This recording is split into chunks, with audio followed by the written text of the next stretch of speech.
She grabbed his coat with both hands, a stranger's coat in the middle of a blizzard at midnight, and said the one thing no woman in 1888 was supposed to say to a man she had never met. "Don't leave me here, please. I'm not ready to die." He could have kept walking. Every other man that night did. But Nathan Cole stopped. And that single choice, made in 10 seconds in a snowstorm outside a forgotten train station in Wyoming, started the most unexpected love story this territory had ever seen. If this story moves you, subscribe to our channel, hit that notification bell, and drop a comment telling me what city you're watching from. I want to see how far this story travels.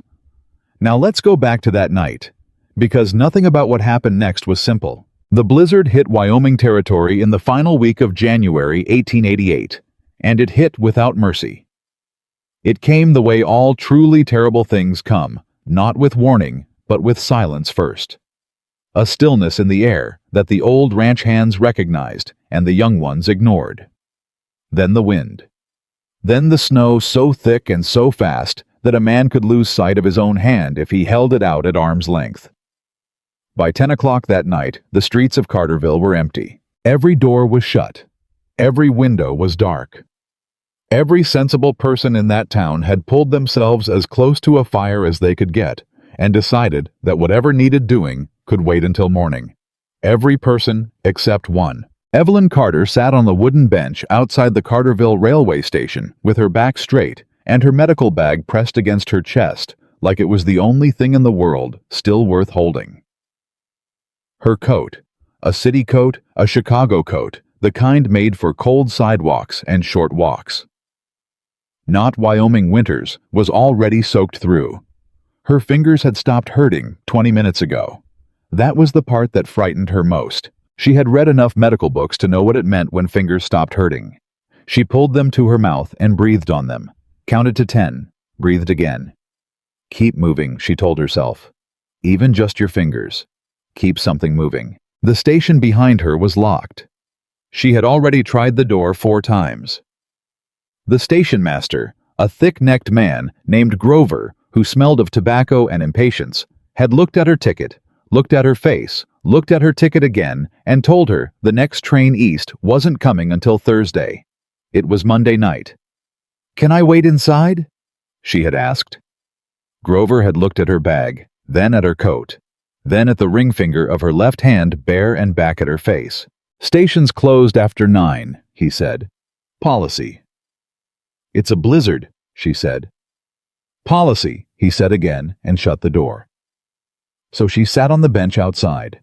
She had 62 cents in her coat pocket, a medical bag with supplies she'd spent 3 years acquiring, and a letter of dismissal from Chicago General Hospital that she'd folded so many times the paper was starting to separate at the creases. She had nowhere to go back to. That was the simple truth of it. The kind of truth that doesn't feel real until you're sitting in it freezing alone in the dark, and there's no voice in your head pretending otherwise anymore. Evelyn had left Chicago 6 days earlier on the last of her savings. She had heard Wyoming was different. She had heard that out west a person could start fresh. That the frontier didn't care much about your past, only about what you could do with your hands and your back and your nerve. She had plenty of all three. What she hadn't counted on was arriving in a town that was already full. A town that already had opinions. A town where someone she still didn't know, who maybe Harrington's hand stretched even this far, had already made a few quiet introductions on her behalf. The boarding house on 2nd Street had turned her away. "We don't take single women," the landlady said. "Nothing personal." The general store had no work. The church had directed her to the church in the next county. And the doctor, the single doctor within 40 miles of Carterville, had looked at her credentials, set them down on his desk, and said very carefully, very quietly, "Miss Carter, I'm going to need you to understand something. Whatever happened in Chicago, I have no way of verifying your side of it. And in a town this small, a man's reputation is everything. I can't afford the association. I'm sorry." She hadn't cried then. She hadn't cried when Grover shut the station door in her face either. She cried now alone in the snow because there was finally no one left to be strong for. The tears froze on her cheeks before they reached her jaw. "That's enough," she told herself. "Stop it. Think. She pulled off her right glove and pressed 2 fingers to the inside of her wrist. Her pulse was there slower than she'd like, but there. She counted the beats the way her first nursing instructor had taught her. You cannot help anyone if you are dead, the old woman used to say. So first, don't be dead. Evelyn almost laughed at the memory. Almost. She put her glove back on and looked out at the street. It was empty. 3 men had passed her in the last hour. The first had glanced at her and kept walking. The second had slowed, looked her up and down in a way that made her grip her bag tighter, and then moved on. The third, an older man in a preacher's collar, had stopped, looked genuinely troubled, said, "God be with you, miss," and walked away. She had watched him go and thought, if God is with me, he has a very strange way of showing it. She pulled her knees tighter to her chest and tried to calculate how much longer she could stay conscious at this temperature. Not long. The honest answer was not long. She didn't hear him coming. The blizzard swallowed sound the way it swallowed everything else, and by that point her ears had gone the way of her fingers past pain and into something quieter and more dangerous. What she felt first was the warmth, a body close to hers, close enough that the heat of it cut through the cold for just a second, like someone had lit a match in a dark room. She looked up and saw a man crouching in front of her, not standing over her, not looking down at her, but crouching, putting himself at eye level with her. And that small choice told her more about him in 3 seconds than most men revealed in 3 years. He was big. Even crouching, he was big, broad, through the shoulders, wearing a heavy sheepskin coat, dusted white with snow, a hat pulled low against the wind. His face was weathered in the way of men who spent most of their life outdoors, not old but lived in, late 30s, she guessed.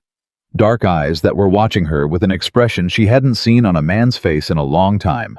Not pity. Concern. Genuine, undisguised, practical concern. The way a person looks at something they intend to fix. "How long have you been out here?" he asked. His voice was low and steady, cutting through the wind without effort. "I'm fine," she said. Her voice came out thicker than she intended, slower. That single word, fine, when everything about her was clearly, visibly, dangerously not fine, seemed to strike him as both predictable and insufficient. "That's not what I asked," he said. "How long?" She opened her mouth to argue and found she didn't have the energy for it. 2 hours, she admitted. Maybe a little more. He looked at her hands, at the coat, at the bench, at the medical bag she was still clutching with both arms. "Can you stand?" he asked. "Of course I can stand," she said. And then she tried to stand, and her legs did not cooperate, and she would have gone sideways off the bench entirely if his arm hadn't come out and caught her. He held her steady, without comment. Without the particular expression men sometimes got when a woman needed help, that small flicker of satisfaction. He simply held her, waited until her feet found the ground, and then held on a moment longer to be sure. "Thank you," she said quietly. "I've got it. I know you do," he said, and let go. She stood. Her legs held. Barely, but they held. "The station's closed," she said, as if he might not have noticed the locked door 6 inches from them. "I know," he said. "I also know Mabel Grover, that's the station master's wife, keeps the back room unlocked for exactly this kind of night. But that's not the question." She looked at him. "What's the question?" she asked. "The question," he said, "is where you were planning to go tonight. Because it's 11:30, there's 2 feet of new snow on the ground. And from what I can tell, you've got nowhere." She didn't answer immediately. She was a woman who had learned the hard way through a series of very expensive lessons that telling the truth to strangers was a luxury she could no longer afford. That every time she had been honest, her honesty had been handed to someone who used it to hurt her. But her legs were still not fully reliable beneath her, and this man was still holding the warm side of his body between her and the wind, and she was so tired of carrying the performance of being fine when she was, by every clinical measure, she knew the opposite. "Nowhere," she said. "I have nowhere to go tonight." He nodded, like it was information, not judgment. "Why?" he asked, and something about the directness of it. The simple, uncomplicated why, with no guessing attached, no filling in of answers, before she gave them cracked something loose in her chest. "Because nobody believes me anymore," she said. He looked at her for a long moment. The snow came down between them thick and steady, and the wind pulled at the edges of his coat. Then he said, "Then maybe you've been standing in the wrong place, Derche." His name was Nathan Cole. She didn't know that yet. Not right at that moment, not until 10 minutes later, when he had her sitting in the back room of the train station with a wool blanket around her shoulders, and a cup of something hot pressed into her hands that turned out to be coffee so strong it was nearly a solid. "Nathan Cole," he said, pulling off his hat and extending his right hand across the small table between them. She shook it. His grip was firm and warm, and he didn't hold it a second longer than necessary. "Evelyn Carter," she said. Something moved across his face at the name. Brief. She caught it. "Carter," he repeated. "From Chicago." Her stomach tightened. "You've heard of me." "I've heard a name," he said carefully. "I haven't formed an opinion." "Most people skip straight to the opinion," she said. "Most people," he said, "are lazy." She looked at him over the rim of the cup. He was leaning back in his chair with his arms crossed, watching her with that same steady, practical attention he'd had since the moment he crouched in front of her on the bench. Like she was a problem he was genuinely interested in solving. "What did you hear?" she asked. "That a nurse from Chicago lost her position under controversial circumstances," he said. "That some folks thought it was her fault, and some folks thought it wasn't. That she came west." He paused. "That's the whole of it. And you don't have an opinion?" "I said I haven't formed one," he said. "There's a difference." She set the cup down.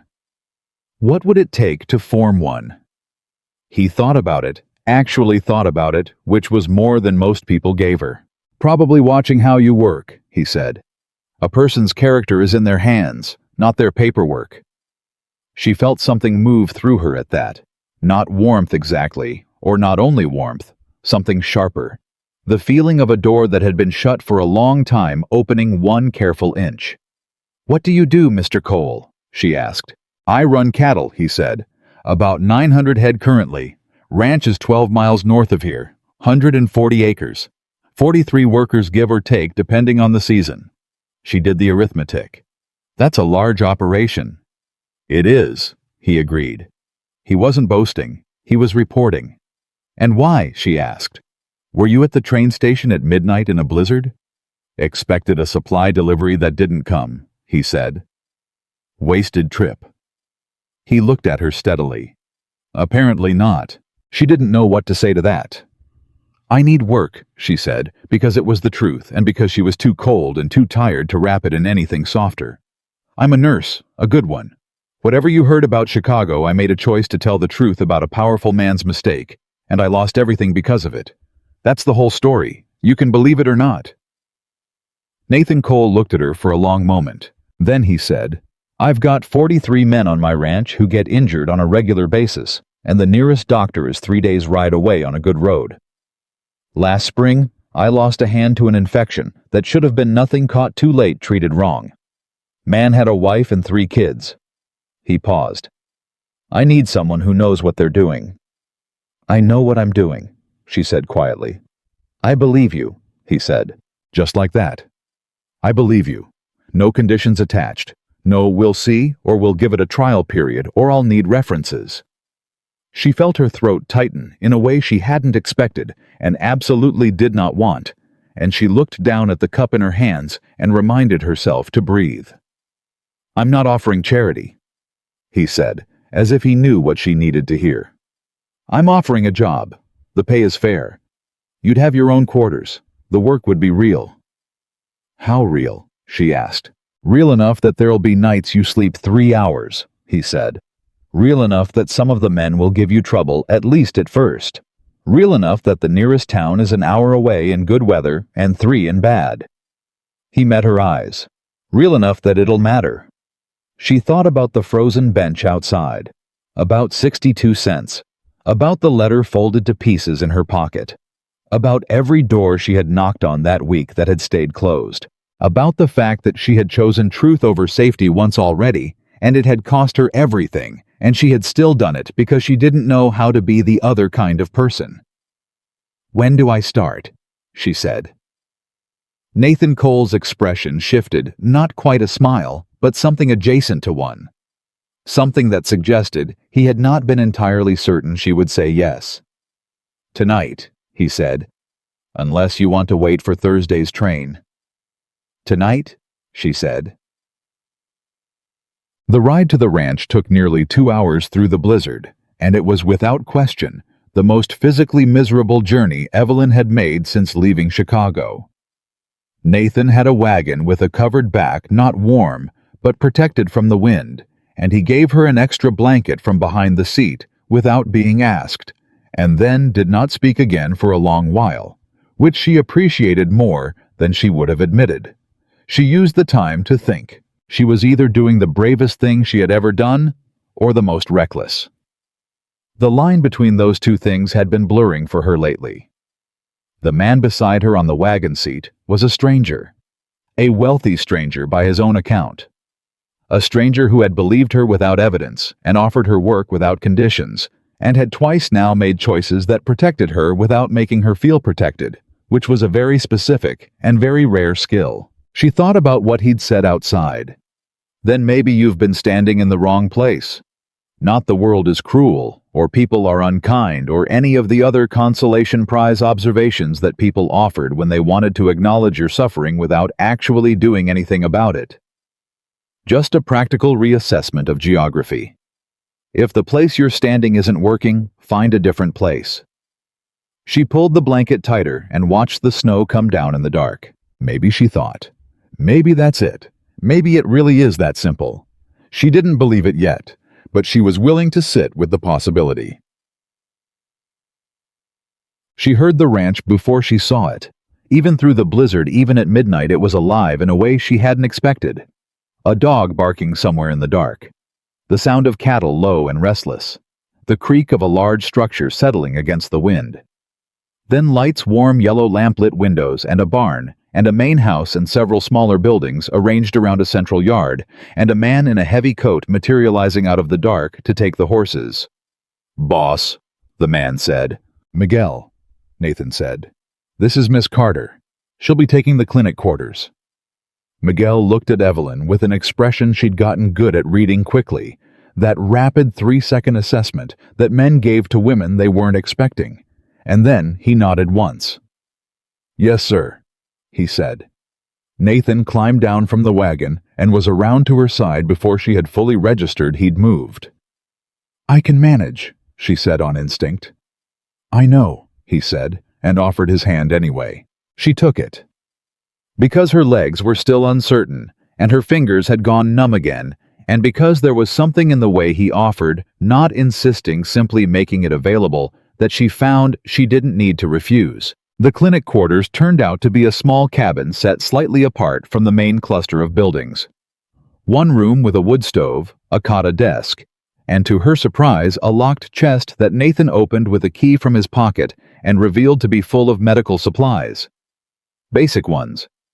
Bandages, carbolic acid laudanum, a few crude surgical tools. But organized, intentional. Someone had put thought into this. "You had this already?" she asked.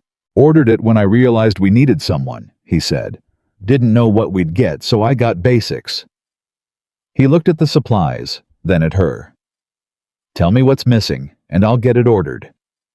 She looked at the chest for a long moment. "You've been planning this," she said. "Problem solving," he said. "That's all." "It's more than that," she said. And she didn't mean to say it out loud, but she was tired, and the warmth of the stove was starting to reach her bones for the first time in hours, and her filters were compromised. He looked at her with that steady, unreadable expression. "Get some sleep," he said. "I'll have breakfast sent over in the morning." He crossed to the door, then stopped with his hand on the frame. "Miss Carter," he said without turning. "Yes, what you said outside, about nobody believing you." He paused. "You'll find that's not universal." She stood very still. "Get some rest," he said, and stepped out into the snow and pulled the door shut behind him.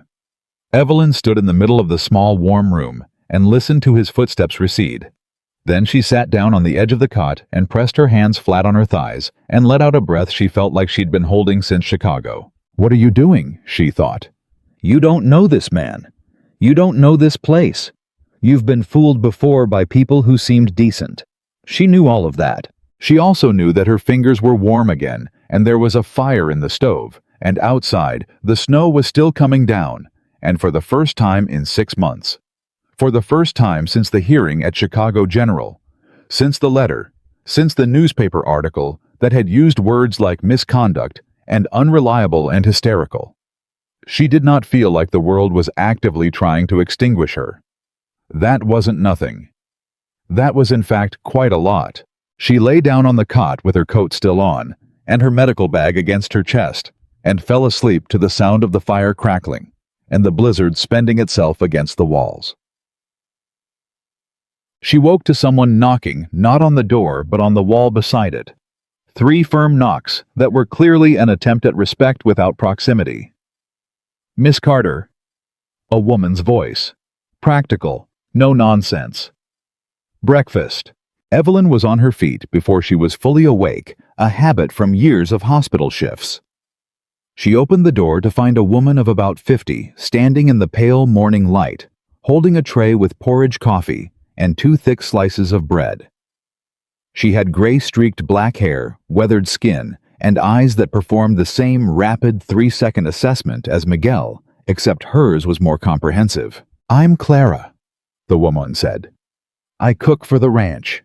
Mr. Cole asked me to bring this." She handed over the tray without waiting for an invitation and looked past Evelyn at the small cabin with what appeared to be professional evaluation. "That stove hold up?" "It was fine," Evelyn said. "I'll have Miguel check the chimney draw," Clara said. "It backs up in heavy snow." "Thank you." Clara turned to go. Then she turned back. "Mr. Cole said you're from Chicago." "That's right," Evelyn said. "Long way to come," Clara said. "It is," Evelyn agreed. A pause. "Most people who come that far," Clara said, "are either running towards something or running away from something, in my experience." Her eyes were direct and not unkind. Usually both. Evelyn held the tray and met the woman's gaze and did not look away. "I was running towards something," she said. "I just didn't know it was going to be here specifically." Clara studied her for another moment. Then something in her face shifted, not dramatically, not warmly, just a small incremental movement towards something that wasn't hostility. "We'll see," Clara said, and went back toward the main house. Evelyn watched her go, then looked down at the tray. "We'll see." The same words that had closed every door in Chicago. But here, out of Clara's mouth with that specific tone flat, and waiting and withholding judgment, they felt different. Not like a rejection, like a door left ajar. She went back inside, sat on the edge of the cot, and ate every single thing on the tray. Nathan Cole found her 2 hours later, standing in the middle of the small cabin with every supply from the chest laid out on the desk in a systematic arrangement, and a list being written on a scrap of paper she'd found in her bag. He appeared in the doorway without making himself known, not sneaking, simply arriving, and watched for a moment before she registered him. "Cataloging," she said without looking up. "I can see that," he said. "Your carbolic acid is old," she said. "Not unusable, but old. I'd want fresh stock." "Put it on the list." "Your bandages are good. Whoever ordered them knew what to look for." "I had some guidance from a medical supply catalog," he said. "Took me a while to find one." She did look up at that. He was leaning in the doorway with his arms crossed, watching her work with the same expression he'd had the night before, that attentive, interested, practical attention that she was beginning to understand was simply how he looked at things he cared about. "You went to some trouble," she said. "I had a dead man's widow and 3 children to think about," he said. "It clarifies your priorities." She held his gaze for a moment. "Tell me about him. The man who died." Something moved across Nathan's face. A weight. "Tommy Reyes," 24 years old. Good hand, great with horses. Took a bad fall in late March. Nothing dramatic, just a twisted ankle that turned into an infected wound because we wrapped it wrong and waited too long."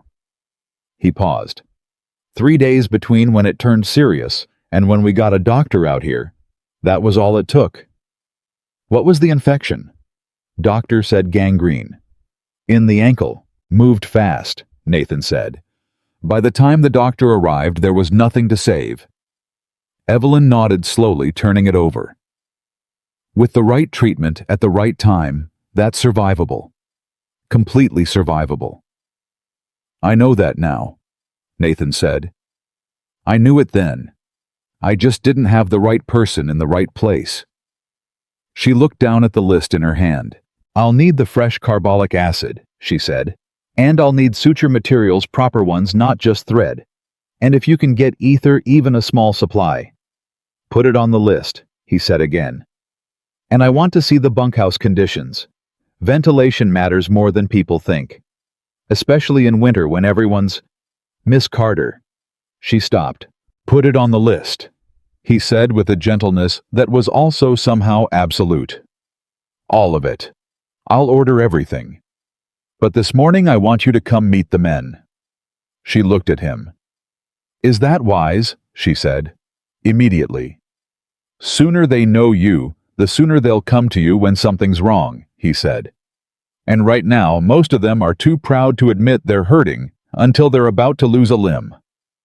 A pause. "That's our biggest problem." She thought about that.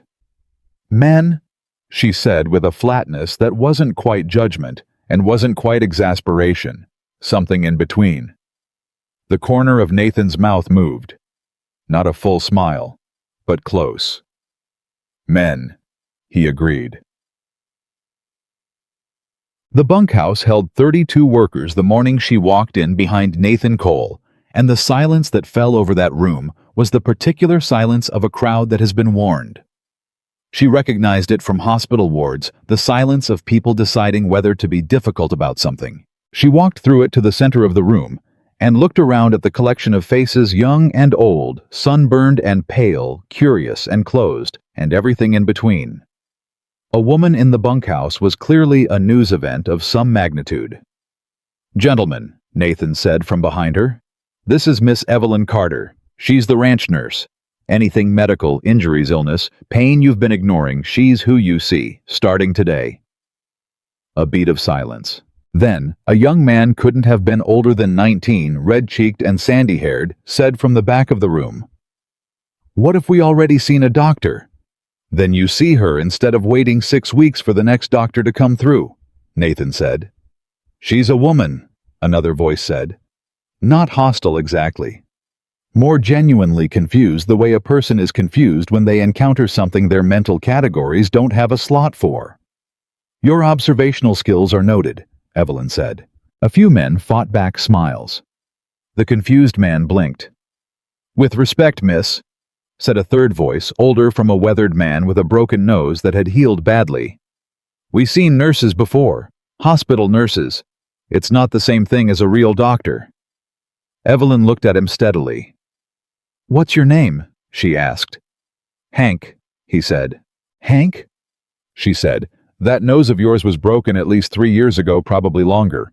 Healed, slightly deviated to the left, which means you get headaches probably 3 or 4 times a week, worse in cold weather. You've been treating them with whiskey, which helps the pain, but disrupts your sleep, which makes the headaches worse.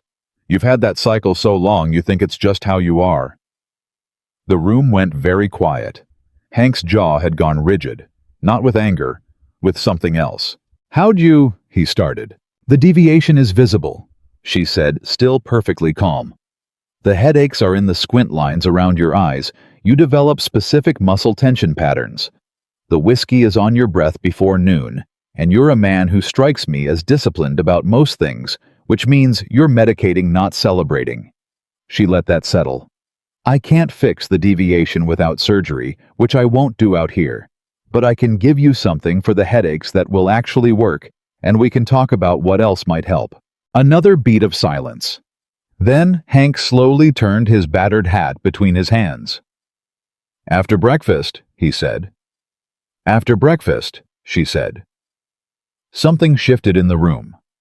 Not dramatically, these were not dramatic men. But she felt it, a subtle reorientation, like a herd of cattle that had been uncertain about a new scent, deciding collectively that it wasn't a threat. She caught Nathan's eyes from across the room. He gave her nothing. No nod, no told you so, no expression of self-congratulation for having made the right hire. Just that steady, attentive look, which was, she was slowly realizing, the highest form of acknowledgement he offered. The first real test came 4 days later. She had been at the ranch for 96 hours. Long enough to meet most of the workers, to establish hours to begin learning the geography of the place, who came in the front, who used the back, who would rather die than admit they needed help. Long enough to treat Hank's headaches, set a poorly healed finger on a young man named Pete, and dress a rope burn on a woman, one of only 3 women on the ranch. All of them wives of senior hands who had been quietly ignoring it for a week. Long enough to understand that the work here was real. Real in the way Nathan had promised.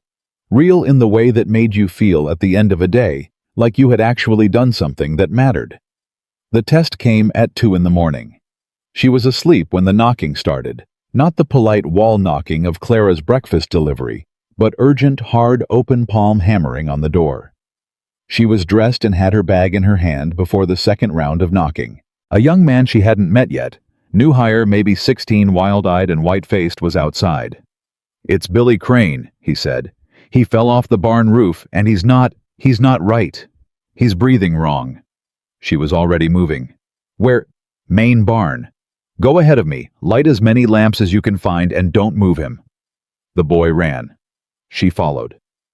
Billy Crane was 31 years old and had been fixing a loose roof panel in the dark because he hadn't wanted to admit the panel was loose in the first place.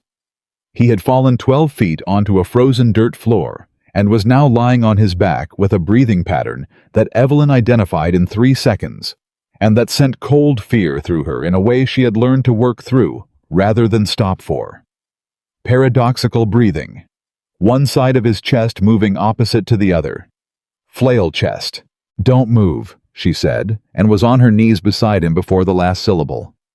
Nathan was already there. She didn't ask how she would learn later that he slept light and heard almost everything on the ranch, crouching on the other side of Billy with his hand on the man's shoulder. "Nathan," she said. She realized she'd used his first name and didn't stop to correct it. "I need you to do exactly what I say. Exactly. Can you do that?" "Tell me," he said. "His ribs are broken, multiple, probably 4 or 5 on the left side. They're moving independently of the chest wall. Every time he inhales, that section collapses inward instead of expanding. He can't breathe properly, and he'll deteriorate fast if we don't stabilize it." She was already opening her bag. "I need you to hold pressure on the left side of his chest, firm, steady, exactly here." She took Nathan's hand and placed it on the precise location. "And do not let up until I tell you. Like this?" "Yes, exactly like that." "Billy," she said to the man on the ground. His eyes were open, terrified, and focused on her with the desperate specificity of a person who has decided that one face is the thing standing between them and something worse. "I know it hurts. I know breathing hurts. I'm going to help that. I need you to breathe as slowly and as shallowly as you can. Don't fight it. Just let your body do small breaths, and I need you to try to stay awake. Can you do that for me?" Billy made a sound that wasn't quite yes and wasn't quite no. "Take that as a yes," Nathan said quietly. "Taking it as a yes," she agreed. She worked fast, stabilized, bound. Talked Billy through every step in a steady, even voice that gave nothing away of the clinical alarm running parallel in her mind. Cataloging everything she didn't have, everything this needed: the distance to a real surgical facility, the temperature of the barn, the quality of the lamps. 45 minutes later, Billy Crane's breathing was steadier. Still labored. Still in danger. She already knew she was going to have to write a list of instructions for every person on this ranch about watching for signs of internal bleeding. But steadier. Nathan was still beside her. Had been beside her the entire time, following every instruction without question or commentary, holding pressure when she needed pressure, handing her things, when she needed things staying out of the way, when she needed the way clear. He hadn't panicked. He hadn't tried to take over. He hadn't second-guessed her. She became aware as Billy's breathing steadied that her own hands were shaking slightly. Not from fear, from the release of it, from the adrenaline finding nowhere left to go. She pressed her hands flat against her thighs and breathed. "You good?" Nathan asked, quietly, just to her. "I'm fine," she said. "That's not what I asked," he said. She looked at him. The echo of their first conversation, the words reversed, his words in her mouth and hers in his, struck them both at the same moment. She saw it in his face. Something that was almost amusement and was more than that. "I'm fine," she said again, but this time it meant something different. He looked at her for a long moment. Then he looked at Billy Crane, who was asleep now, breathing carefully in the lamplight, still alive. "You saved his life," Nathan said. "I stabilized him," she corrected. "He still needs—" "You saved his life," Nathan said again, not arguing, just stating. She looked at Billy, at the steady rise and fall of his chest, at what 45 minutes of the right knowledge applied at the right time could do. "He needs transport to a proper facility," she said. "I'll write a full report for whoever treats him next. And the ranch needs better lighting in the barn. This shouldn't have happened at night." "I'll handle the lighting," Nathan said. "You write the report." She looked at him. "You don't argue," she said. "About what?" "About anything. When I tell you what I need, you just—" She gestured, not quite able to articulate it. "You don't push back." He considered this. When someone knows what they're doing, he said, pushing back is just interference. She thought about every doctor, every administrator, every senior nurse who had questioned her methods, interrupted her mid-procedure, made her justify knowledge she had proven already. About the hospital. About Harrington.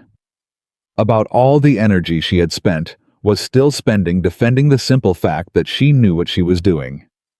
"That's very rare," she said. "What you just said." "Is it?" "Yes," she said. "It is." He was quiet for a moment. "Well," he said, "you'd better get used to it." And she looked at him in the barn lamplight, with Billy Crane breathing steadily beside them, and the blizzard finally spent outside, and felt for the first time in longer than she could remember, like she was standing in exactly the right place.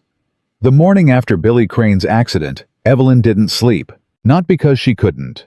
Her body was exhausted in the way that only comes from real work, the kind that uses your hands and your mind and your nerves all at once. She could have slept. She chose not to. Instead, she sat at the small desk in the clinic cabin with a lamp burning low and wrote out everything she needed to change. Not requests, not suggestions, a list.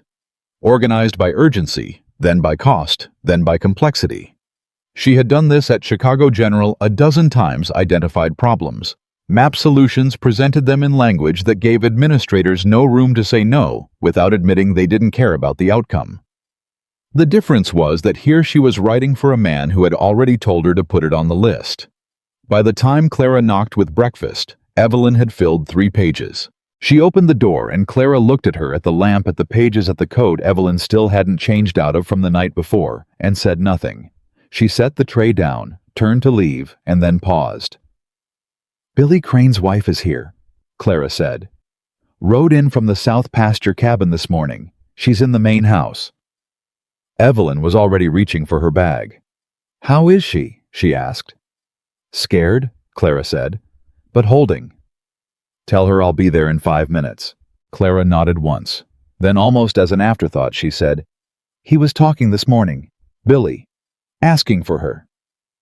She paused, and there was something in her voice that hadn't been there yesterday. Not warmth exactly, but the absence of its opposite. "Just thought you'd want to know." She left before Evelyn could respond. Evelyn stood for a moment with her bag in her hand and thought about what it meant that Clara had come to tell her that. Not Nathan, not Miguel. Clara, who had looked at her with frank assessment from the first moment and offered nothing beyond "we'll see." It meant something. She filed it away and went to find Billy's wife. Her name was Ruth. She was 28, small dark-eyed, and had clearly been crying since she heard the news. But when Evelyn sat down across from her in the main house kitchen and said, "Your husband is stable, his breathing improved through the night, and he was asking for you this morning," something in Ruth's face did not collapse with relief the way Evelyn expected. It went very still instead. "He's going to be all right," Ruth asked like she needed to hear it twice before she could believe it. "He needs real medical care beyond what I can provide here," Evelyn said carefully. "He needs to be transported to a proper hospital, and that needs to happen in the next day or two. But yes, he is going to be all right." Ruth pressed both hands over her mouth. Her shoulders shook once hard, and then she pulled them back and breathed through it and looked at Evelyn with red eyes that were doing their very best to stay clear. "Mr. Cole said a nurse came," Ruth said. "The men were saying some of them were saying she wouldn't know what to do, that it was too bad." Evelyn held very still. "What did Mr. Cole say?" Ruth almost smiled. Almost. "He said if she doesn't know what to do, nobody does." That landed somewhere in Evelyn's chest she didn't immediately have a name for. "Can I see him?" Ruth asked. "Come with me," Evelyn said. Sure. Nathan arranged Billy's transport to Laramie that same afternoon. A covered wagon, 2 good horses, Miguel driving, and a letter from Evelyn with clinical notes precise enough that the receiving doctor would know exactly what he was dealing with before Billy arrived. She had written it in the early morning hours, and Nathan had read it standing in the doorway of the clinic cabin, and when he finished, he had looked up and said simply, "This is thorough." "It needs to be," she said. "He's going to be handled by someone who's never met him. The letter is everything he can't tell them himself." Nathan folded it carefully and put it in the inside pocket of his coat over his chest, where it would be protected. She noticed that. She didn't say anything about it. What she said instead was, "I need to talk to you about the bunkhouse." "After the wagon leaves," he said. "After the wagon leaves," she agreed. They stood side by side in the yard and watched Miguel drive Billy and Ruth south through the cold February air, and neither of them spoke, and the silence between them was not uncomfortable. It was the particular silence of 2 people who have survived something together and are taking a moment to acknowledge it without making a production of it. Then Nathan said bunkhouse, and she told him. She told him about the ventilation, or the lack of it, the way cold air sat in the lower bunks and hot stagnant air collected at the ceiling, which meant the men sleeping up high were breathing recycled sickness all winter, and the men sleeping low were getting chills that compounded into respiratory problems. She told him about the water supply, about where she suspected contamination was entering, about 3 men she had already noticed with digestive symptoms that they were attributing to bad luck but were almost certainly connected. She told him about the lack of hand-cleaning protocol. The men came in from the cattle and sat down to eat without washing, which wasn't laziness. It was simply that no one had ever explained to them what traveled on their hands and where it went next. Nathan listened to all of it without interrupting. He asked 2 questions, both practical, both specific, and then he said, "What do you need from me to fix it?" She had the list ready. He read it, turned the page, read to the end, looked up. "The ventilation work is structural," he said.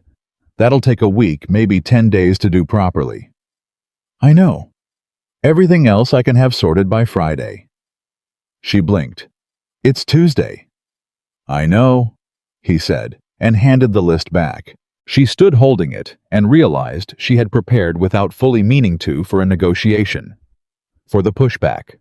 For the version of this conversation she'd had a dozen times at Chicago General, where every reasonable request became a battle, and every battle cost her something.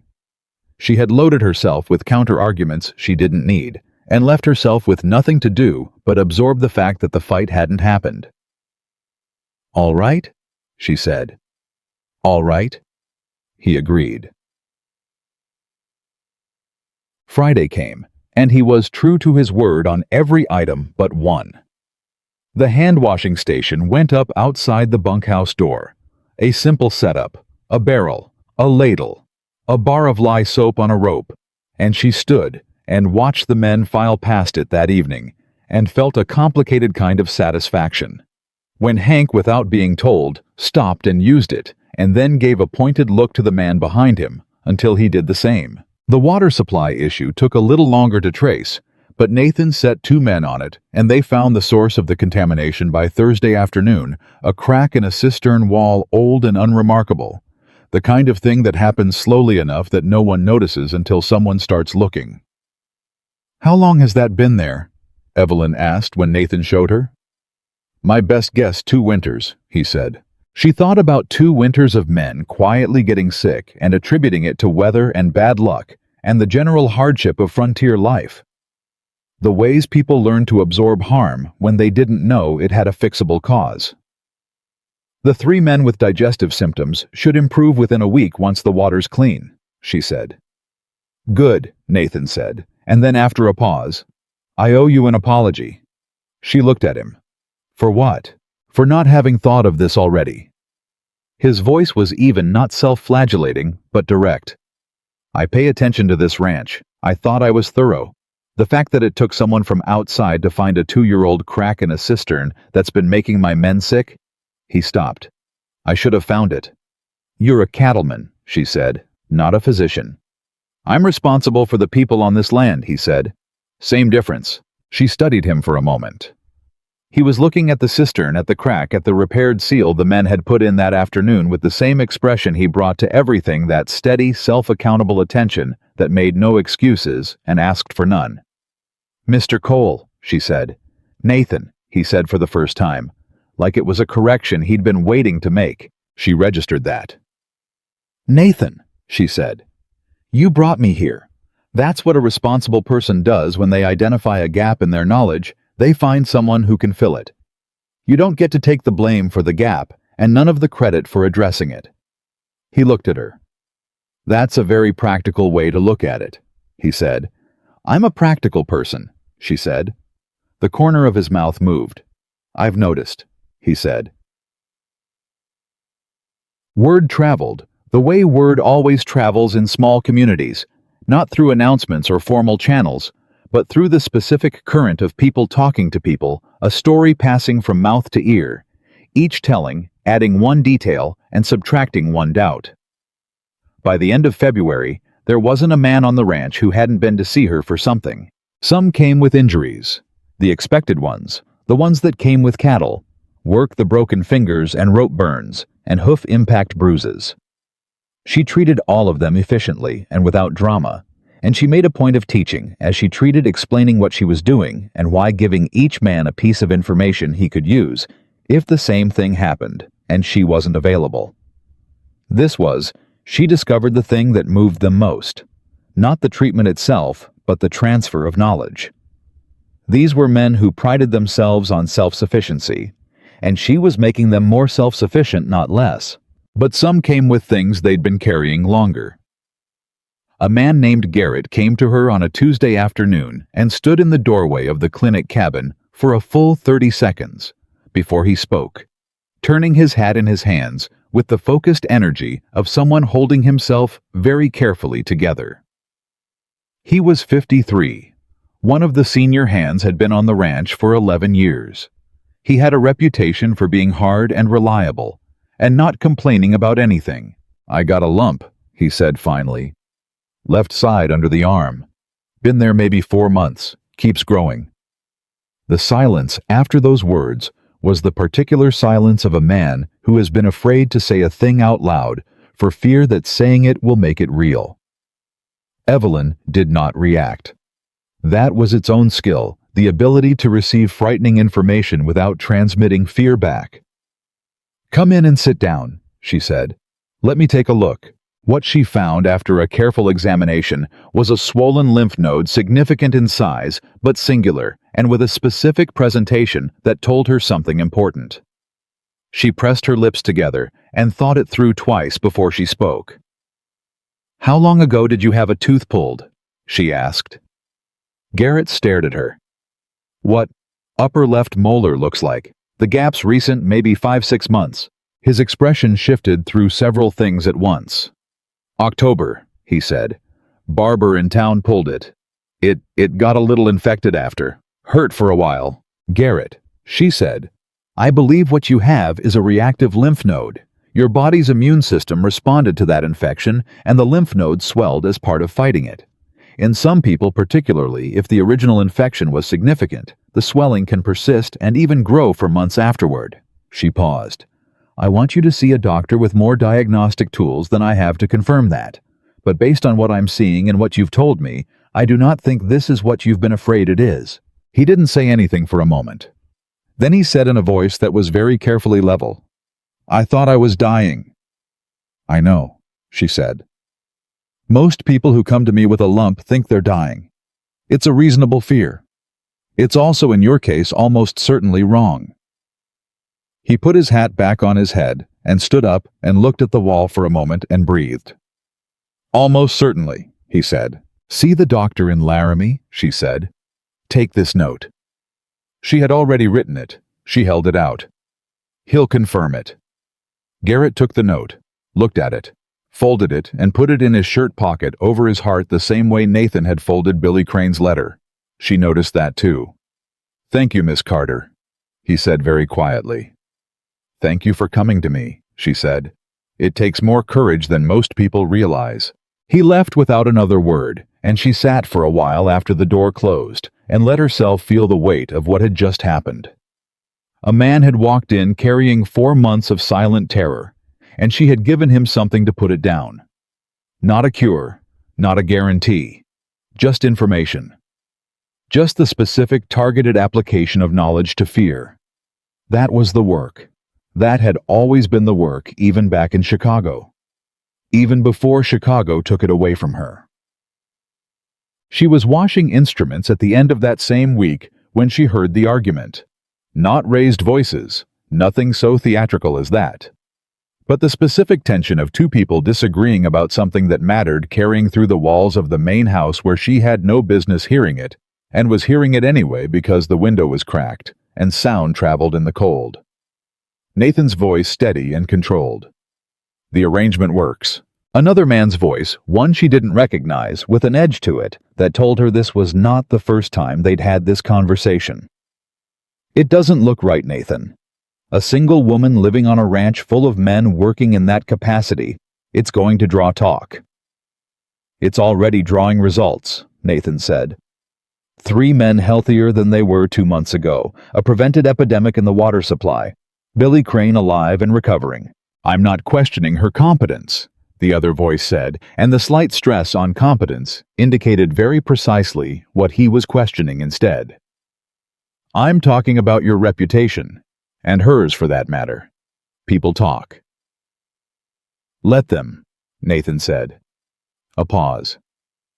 Your father would have. My father isn't here, Nathan said, and the quiet in his voice after that was the kind of quiet that ends conversations.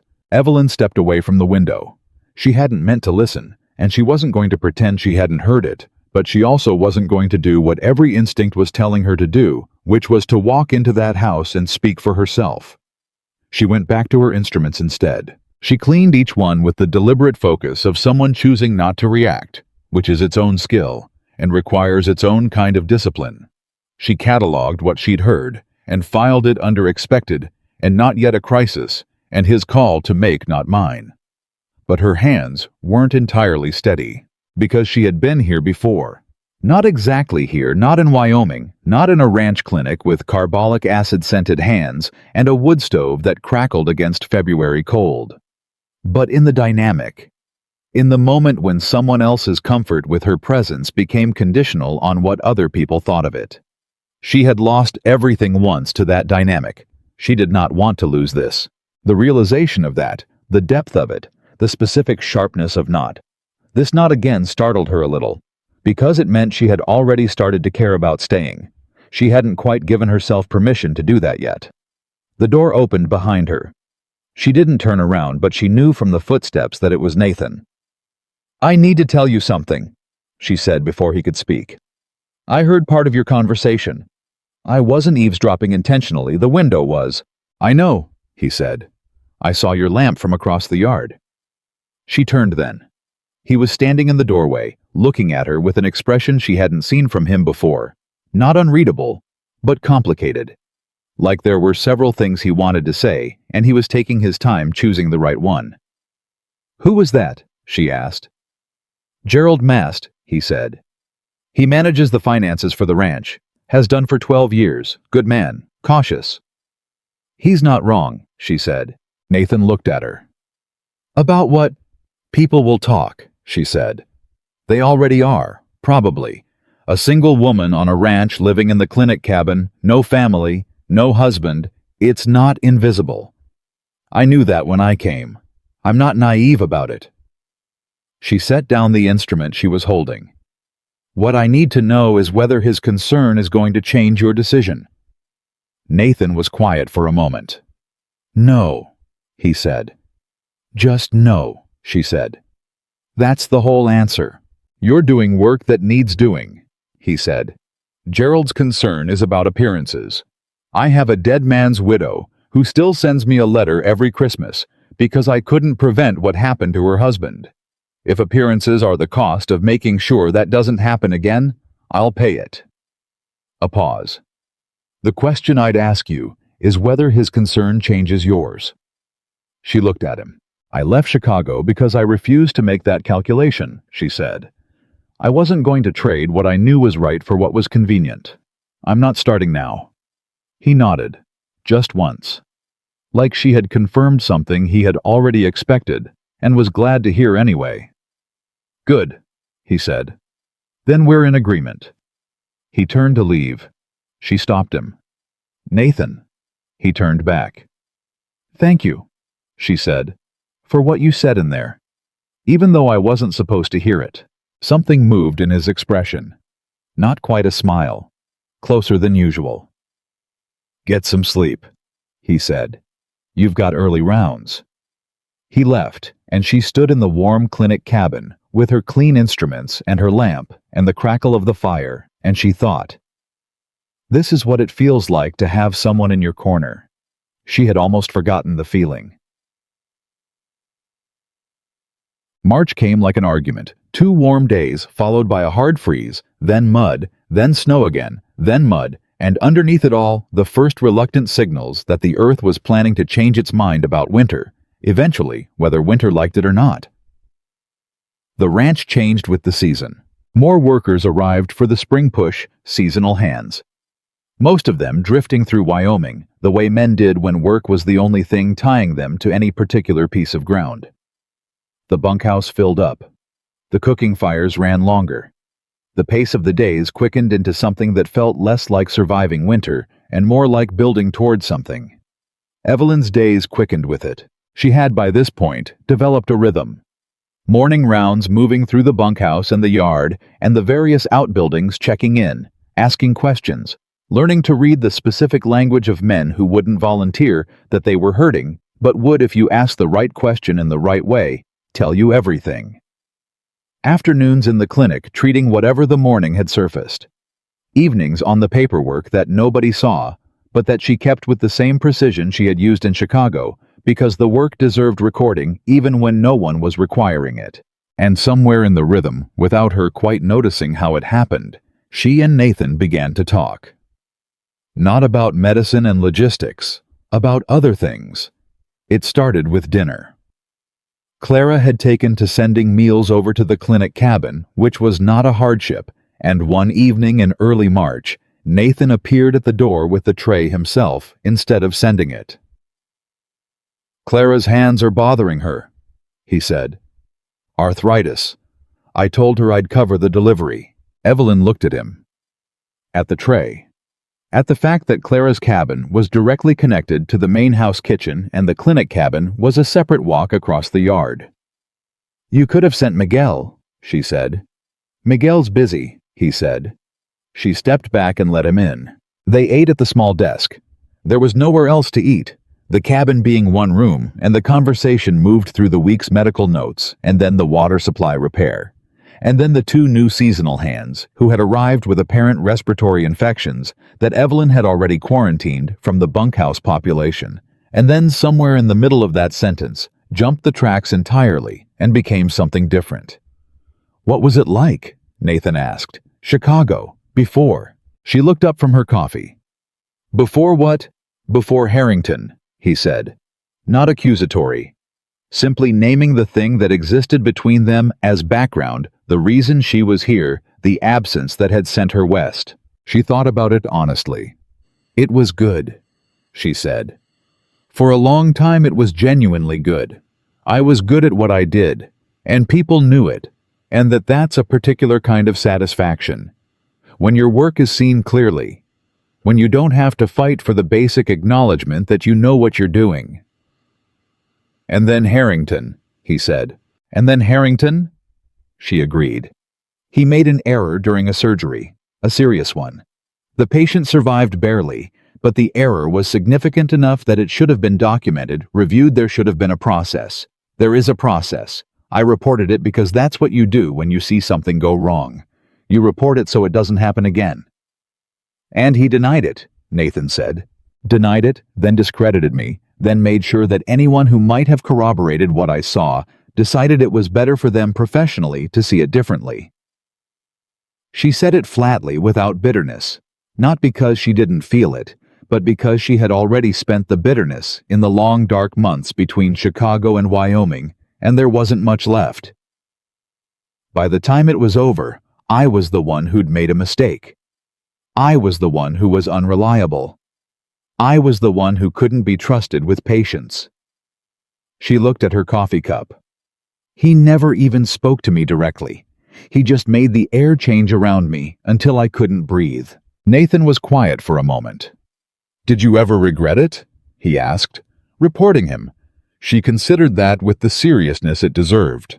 No, she said. I regret the consequences. I don't regret the choice. The patient was someone's mother. She almost died because of something he did, and he was going to keep doing it because no one was stopping him. She paused. I couldn't unknow what I saw. I tried to be the person who could look the other way, and I just couldn't. It's not a virtue. It's just how I'm made. Nathan looked at her for a long time. The man I told you about, he said finally. Tommy Reyes. The one who died. The one you couldn't save, she said. I had a hand tell me 3 weeks before it happened that Tommy had been limping, that there was something wrong with his foot. I was in the middle of a difficult season. Cattle prices were down. I was dealing with a legal dispute over grazing rights, and I heard it and I noted it and I moved on. His voice was level, but she could hear what was underneath it. I didn't follow up. I didn't make sure he'd been seen. I was busy, and I told myself it was probably nothing, and 3 weeks later he was dead.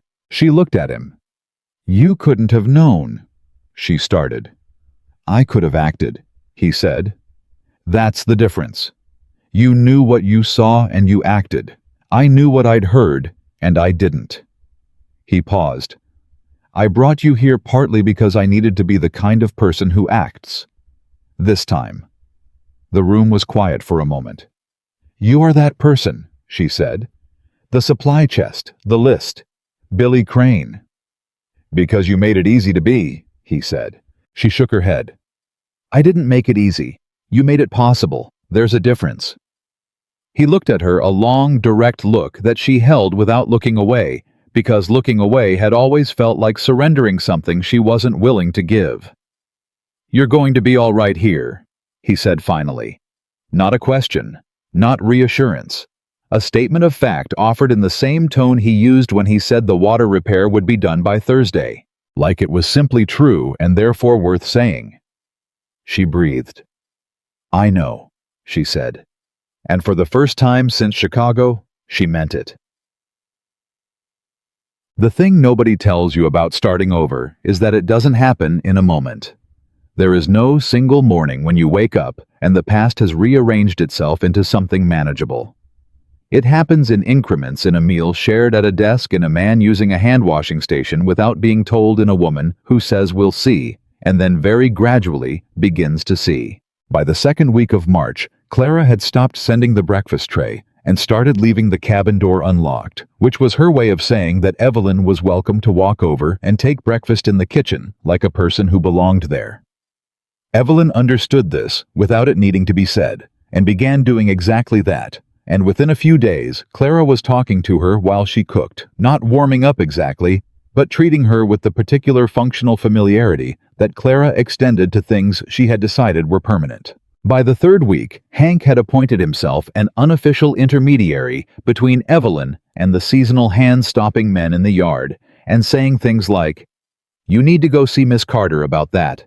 Don't wait, she'll give you grief if it gets worse." Which was not what she had told him, but was, she admitted, effective. By the end of the month, she stopped sleeping with her coat on. It was a small thing, a ridiculous thing by any objective measure. But she noticed it the morning she woke up, and her coat was hanging on the peg by the door, instead of wrapped around her on the cot. And she thought, that's when it happened. That's when I stopped being ready to leave. She didn't know exactly what to do with that. She was still thinking about it on the afternoon of the 28th, when Nathan knocked on the clinic cabin door in the middle of the day, which he had never done before without a specific reason, and said when she opened it, "I need to show you something." His face was careful in a way that told her this was not a medical emergency. Something else. Something that required a particular kind of managing. "What is it?" she asked. He held out a telegram. She took it, read it once, read it again. It was addressed to Nathan Cole, ranch owner, Carterville, Wyoming. It was from a Dr. William Harrington, Chicago, Illinois. It said in the clipped formal language of telegrams that he had been informed of the unlawful medical practice being conducted on Cole land by a disgraced former nurse of questionable credential and character, that he intended to bring this matter to the attention of the Wyoming territorial authorities, and that he expected Mr. Cole to distance himself immediately from the individual in question. She handed it back to Nathan. Her hand, she noted, was completely steady. "He found me," she said. "He found you," Nathan said. A pause. "How long do we have?" she asked. And the fact that she said we, not I, not how long do I have, but we registered in the air between them with a weight that neither of them immediately addressed. "I don't know," Nathan said. "Depends how serious he is about the territorial authorities. Depends who he knows." He folded the telegram. "But I think we should assume he's serious." "He's always serious," she said quietly. "That's the thing about him. He doesn't threaten things he doesn't intend to follow through on. He just moves very slowly, and by the time you see him coming, he's already there." Nathan looked at her. "Then we start moving now," he said. She looked back at him. "We," she said. "We," he repeated, without any particular emphasis, as if it were the most obvious word in the world. And she stood in the doorway of the clinic cabin, the small cabin that had started as a stranger's offer, and become in the space of 2 cold months, the place where she felt most like herself, and understood with a clarity that was almost physical that whatever Harrington was coming to take, she wasn't going to let him take it quietly. Not again. Not this time. She had stood in the wrong place once. She had stood in the snow and let the world try to extinguish her. She had believed on that frozen bench in January that her story might be ending. It wasn't ending. It was, in fact, only getting started. She took a breath. "Tell me what you know about the territorial authorities," she said. And Nathan Cole, rancher, cattleman millionaire, the man who had crouched in the snow to look at her at eye level the first night they met, pulled a chair out from the desk and sat down and said, "Everything. Where do you want to start?" They talked for 3 hours that afternoon. Not the easy kind of talking. Not the dinner table conversations that had become their quiet habit over the past weeks. This was working talk, the kind with edges on it, where every word had weight and every decision had a consequence attached. Nathan spread what he knew about the Wyoming territorial system across the desk between them like a map, and Evelyn listened with the focused attention she brought to everything she needed to understand completely before she acted. The territorial authorities weren't exactly a court. Not yet, Wyoming wouldn't achieve statehood for another 2 years. But they had jurisdiction. They had the power to investigate complaints, and they had the specific weakness of all frontier governance. They responded to names, and William Harrington was a name that carried weight even this far from Chicago. "He'll send a formal complaint first," Evelyn said. "That's how he works. He establishes the paper trail before he shows his face. Makes it look like due process when it's really just a campaign. How long between the complaint and the investigation? Nathan asked. Weeks if we're lucky. Days if he's already been making contacts out here. She paused. Has he? Do you know anyone who might have heard from him before this telegram? Nathan was quiet for a moment, a specific quiet she had learned that meant he was running through information rather than withholding it. Gerald Mast, he said finally. She looked at him. Your finance manager. Gerald knows people in Cheyenne. Has connections I don't. Nathan's jaw tightened barely perceptibly. He mentioned last week that he'd received a letter from an acquaintance in Chicago asking about the ranch, about personnel changes. He paused. I didn't think much of it at the time. He told you about the letter. Mentioned it in passing. Didn't offer the name of the acquaintance. Evelyn sat back. So Harrington had been laying groundwork before he sent the telegram. The telegram wasn't the opening move. It was the announcement that the opening moves were already done. She had underestimated how far his reach extended.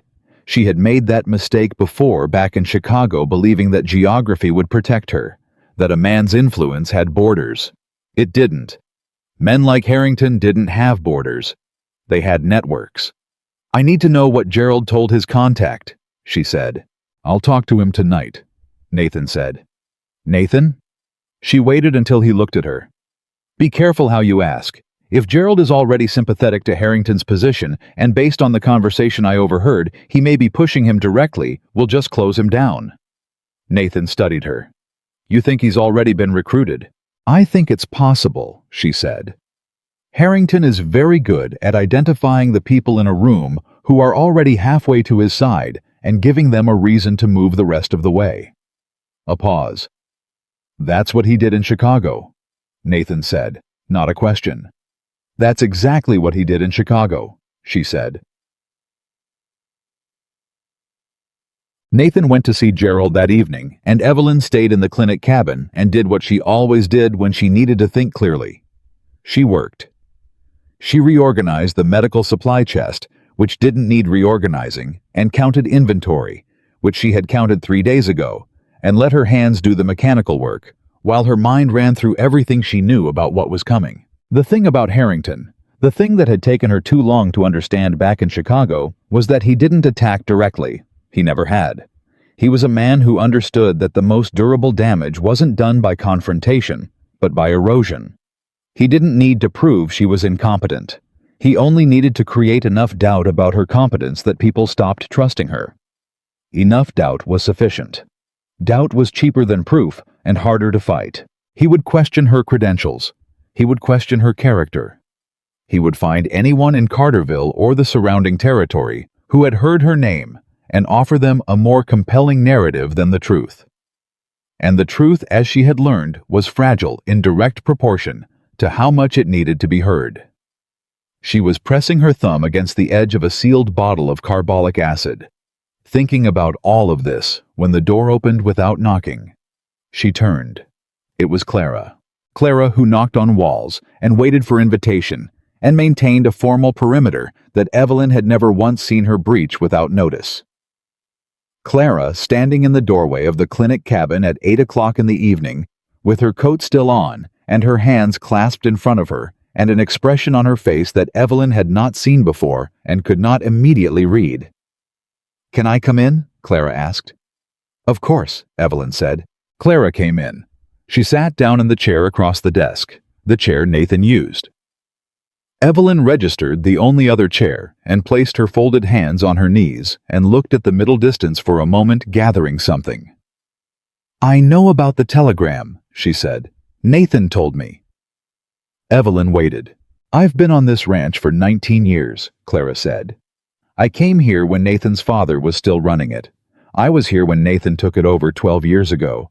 I've watched him make every decision that matters about this place. She paused. He's made a few mistakes, not many, but he's not making one now. Evelyn felt something move in her chest.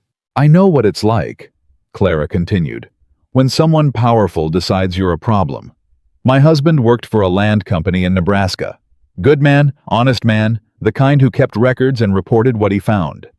They fired him and blacklisted him in 6 counties, and we lost our house." She said it with the particular flatness of someone who has processed something painful enough times that the emotion is still there, but the rawness is not. He found work eventually. It took years. The man who did it never faced any consequence at all. Evelyn sat very still. "Why are you telling me this?" she asked quietly. Clara looked at her directly. "Because I watched what happened with Tommy Reyes, and I watched Nathan put his fist through a barn door the night they told him. And I watched him order those medical supplies 6 months before you arrived. And I watched him drive to that train station in the worst blizzard in 5 years for a supply delivery that anyone else would have postponed." She paused. "And I watched what happened to Billy Crane, and I've watched Hank sleep without whiskey for the first time in 4 years because someone finally told him his head didn't have to hurt that way." She paused again. "You did that. I want you to know that I see it, even if I was slow to say so." Evelyn looked at this woman who had offered her nothing but "we'll see" for 2 months and felt the careful thing in her chest crack open a little further. "Thank you, Clara," she said. "Don't thank me," Clara said briskly, standing up and pulling her coat straight in the manner of a woman who has said what she came to say and is ready to be done feeling it. "Just don't let him win." She left and the door closed, and Evelyn sat in the quiet and thought about what it meant that the first person to actively offer their solidarity had been the one who gave it most reluctantly. Sometimes the slowest conversions were the most complete. Nathan came back from Gerald at 10:30. She knew before he said anything. It was in the set of his shoulders, not defeated. Nathan didn't carry defeat that way, but tightened, contained. The posture of a man who had heard something he needed to process before he could respond to it usefully. "Gerald confirmed it," he said, sitting in the chair across the desk. "The contact who wrote to him was Harrington's attorney, 3 weeks ago. 3 weeks. Before the telegram. Before anything visible." "What did the attorney want to know?" she asked. "About you specifically. Your movements since Chicago, how you came to be at the ranch, what your work here consisted of." Gerald answered the questions. He paused. "He says he didn't think he was doing anything wrong. He thought it was a background inquiry. Standard." "Did he say that, or did he say it in a way that suggested he might have known exactly what he was doing?" Nathan looked at her steadily. "The second one." She absorbed that. "Gerald gave Harrington's attorney 3 weeks of preparation time. He knows where I am, how I got here, what I'm doing, and who I've treated." She thought it through. "He'll use the license question first, whether I'm legally authorized to practice in Wyoming territory." "Are you?" Nathan asked. Not challenging, genuinely asking. "It's complicated," she said. "In 1888, Wyoming doesn't have formal licensing requirements the way hospital practice in Chicago does. What I'm doing here technically falls under something closer to caregiving than formal medical practice. But Harrington won't frame it that way. He'll frame it as unlicensed practice, which sounds dangerous, which creates public alarm, which is what he wants. Can he have you removed on that basis? If he gets the right authority to take an interest. Possibly, probably not permanently, but long enough to damage everything I've built here." She looked at her hands. "Long enough to make the men afraid to come to me. Long enough to make the next person who falls off a barn roof wait 3 days instead of getting help." The room was quiet for a moment. "Then we need to get ahead of it," Nathan said. "How?" "I have a lawyer in Cheyenne," Nathan said. "David Marsh. He's handled the ranch's legal affairs for 8 years. Knows the territorial code better than anyone I'm aware of. I'll send for him tomorrow." He paused. "And I want you to write everything down. Every patient you've seen since you arrived. Every treatment. Every outcome. Everything that can be documented, document it." "I already have," she said. He looked at her. "The records I told you I keep," she said. "Patient notes, treatment protocols, outcomes. I've maintained them since the first week, with the same standards I used at Chicago General." She opened the bottom drawer of the desk and produced a thick folder, organized, dated, indexed. "Every person who's come to me is in here. including Billy Crane's transport notes and Garrett's lymph node referral. Nathan took the folder, turned the first pages. His expression as he read moved through something she couldn't entirely track. "You kept these," he said, "even when no one required them." "The work deserves a record," she said, "whether or not anyone reads it." He closed the folder, set it down, looked at her across the desk with that look she had come to understand was his version of admiration, not expressed the way most people expressed it, not in words or gestures, but in a specific quality of sustained attention. "Like you were worth looking at carefully." "Evelyn," he said. It was the first time he had used her given name without a miss in front of it. She felt it land. "When this is over," he said, "I want to talk to you about something. Not about the ranch. Not about Harrington. Something else." She waited. "But not tonight," he said. "Tonight we need to send a telegram to David Marsh." She breathed through whatever the previous sentence had done to her equilibrium. "Tonight we send a telegram to David Marsh," she agreed. David Marsh arrived 4 days later on the Wednesday morning train, and he was not what Evelyn expected. She had built a picture in her mind of a frontier lawyer, weathered, practical, probably older, the kind of man who had seen enough to stop being surprised by anything. What got off the train in Carterville was a man of about 45 who looked like he had stepped out of a Chicago law office, which was, she would learn exactly where he had stepped out of originally before he decided he preferred the West. He had sharp eyes and quick hands, and the specific manner of someone who listened to people for a living. Not the passive listening of polite company, but active, absorbing cataloging. Listening.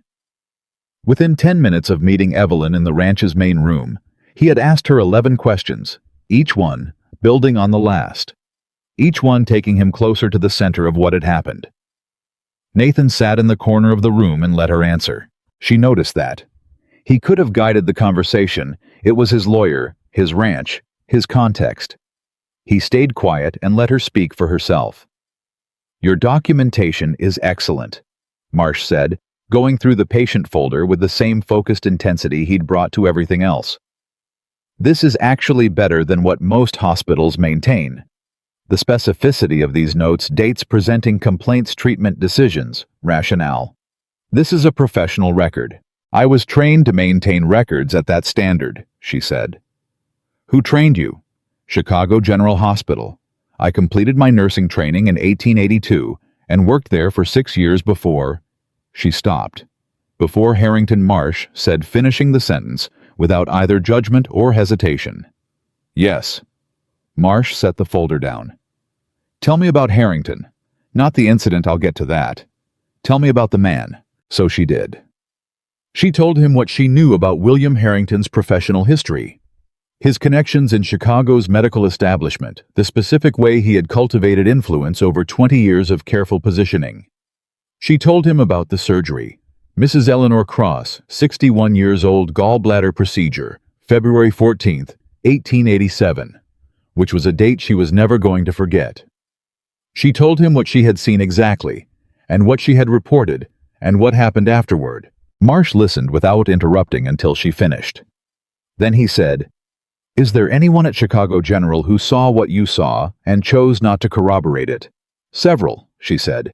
"Any of them still working there, as far as I know. Any of them with reason to change their position now." She thought about that. "Possibly. There was a nurse, Margaret Holt. Senior staff been there longer than anyone. She and we weren't close, but she was fair. After everything happened, she came to me privately and said she was sorry for how things turned out. She didn't say she'd seen what I'd seen, but she didn't deny it either." Marsh's eyes sharpened. "Do you have a way to contact her?" "I have an address," Evelyn said. "A friend forwarded it to me before I left. I brought it with me." She paused. "I don't know if she'd be willing—" "Write to her," Marsh said. "Today. Not about the hearing, just to establish contact. Keep it personal. Don't mention legal proceedings yet." She looked at Nathan. Nathan looked back neutral, letting her decide. "All right," she said. "The core of our argument," Marsh said, leaning forward, "is threefold. First, Wyoming territory has no formal nursing licensing requirement, so the unauthorized practice claim is legally thin. Second, your documentation demonstrates professional-grade care that directly improved patient outcomes that's harder to dismiss than a credential dispute. Third, he paused. Third depends on what Harrington actually does next. We can prepare for possibilities, but I'd like to know exactly what form his formal complaint takes before we commit to a defense strategy. That's sensible, Evelyn said. It's also uncomfortable, Marsh said with the directness she was beginning to appreciate. Because it means we wait, at least partly, and waiting gives him time to build pressure. He's already been building for 3 weeks, she said. Then another few days won't change the landscape substantially. He stood, straightening his coat. I'll need to ride to Cheyenne tomorrow and make some inquiries about who he's been speaking to in the territorial administration. Nathan, can I take Miguel? Take whoever you need, Nathan said. Marsh nodded. Miss Carter, write that letter today. He left the room, and Evelyn sat with the strange vertigo of having handed some portion of this fight to someone else, not surrendering it, but sharing it, which was something she had been doing very badly for a very long time. Nathan was watching her. He's good, she said. He's the best I know, Nathan said. He lost a case once in 12 years. What was the case? Against a railroad company. They had 17 lawyers and the judge was on their payroll. He paused. He still got the other side a settlement. She almost smiled. Write your letter, he said. Tid. She wrote the letter that afternoon, 2 pages handwritten, careful, personal in the way that Marsh had asked for. She told Margaret Holt that she had landed on her feet, that she was working in Wyoming, that the West was different from what she'd imagined in specific ways she hadn't expected. She asked after the ward, after the other nurses, she remembered, after the general shape of things at Chicago General. She said nothing about Harrington or hearings or what might be coming. She sealed it and gave it to Nathan, and he had it on the Evening Post without comment. Then she went back to work because the work didn't stop for legal disputes, and 3 seasonal hands had come in that morning with the beginning stages of what she was fairly certain was influenza. She quarantined all 3 in the storage cabin she'd designated for exactly this purpose, sent word to Clara to increase the kitchen's cleaning protocols, walked through the bunkhouse with carbolic acid-soaked cloths on every surface, and then sat down with the 3 sick men and made sure they knew what was happening and what they needed to do, and that they were not going to die from it if they did those things. How long? Asked one of them, a young man named Cal, 19 years old, who had arrived at the ranch 4 days ago from Nevada and was apparently having the worst month of his life. A week, she said. Maybe 10 days. I can't afford a week off, he said. You can't afford to get worse, she said. The men in that bunkhouse can't afford to get what you have. So you stay here, you rest, you drink everything I bring you, and in a week you go back to work and you tell people that the nurse here kept it from spreading. She paused. That's the deal. Cal stared at her. That's not really a deal, he said. You're just telling me what I have to do. Yes, she said. I am. He was quiet for a moment, then, are you always like this? Like what? Like you just say the thing, straight, without, he gestured vaguely, without dancing around it. I was taught that straight information delivered with respect is kinder than comfortable words that leave someone without what they need to know, she said. So yes, I suppose I am. Cal thought about this. The nurse back in Nevada danced around everything, he said. I always left more worried than when I went in. That's a waste of everyone's time, she said. Yeah, he said and closed his eyes. Okay, 10 days. She checked on them twice more before evening, and when she came back to the clinic cabin at dusk, Nathan was sitting on the steps outside it. He wasn't doing anything in particular, just sitting with his hands loose on his knees, watching the last of the daylight. She sat down beside him. The fact that she sat beside him, not across from him, not at a professional desk, but beside him on the same step close enough that their shoulders were almost touching, was something she registered but didn't stop to analyze. How are the 3 men? He asked. Influenza, she said. Mild cases. They'll be fine. You quarantined them. This morning. The bunkhouse should be clear.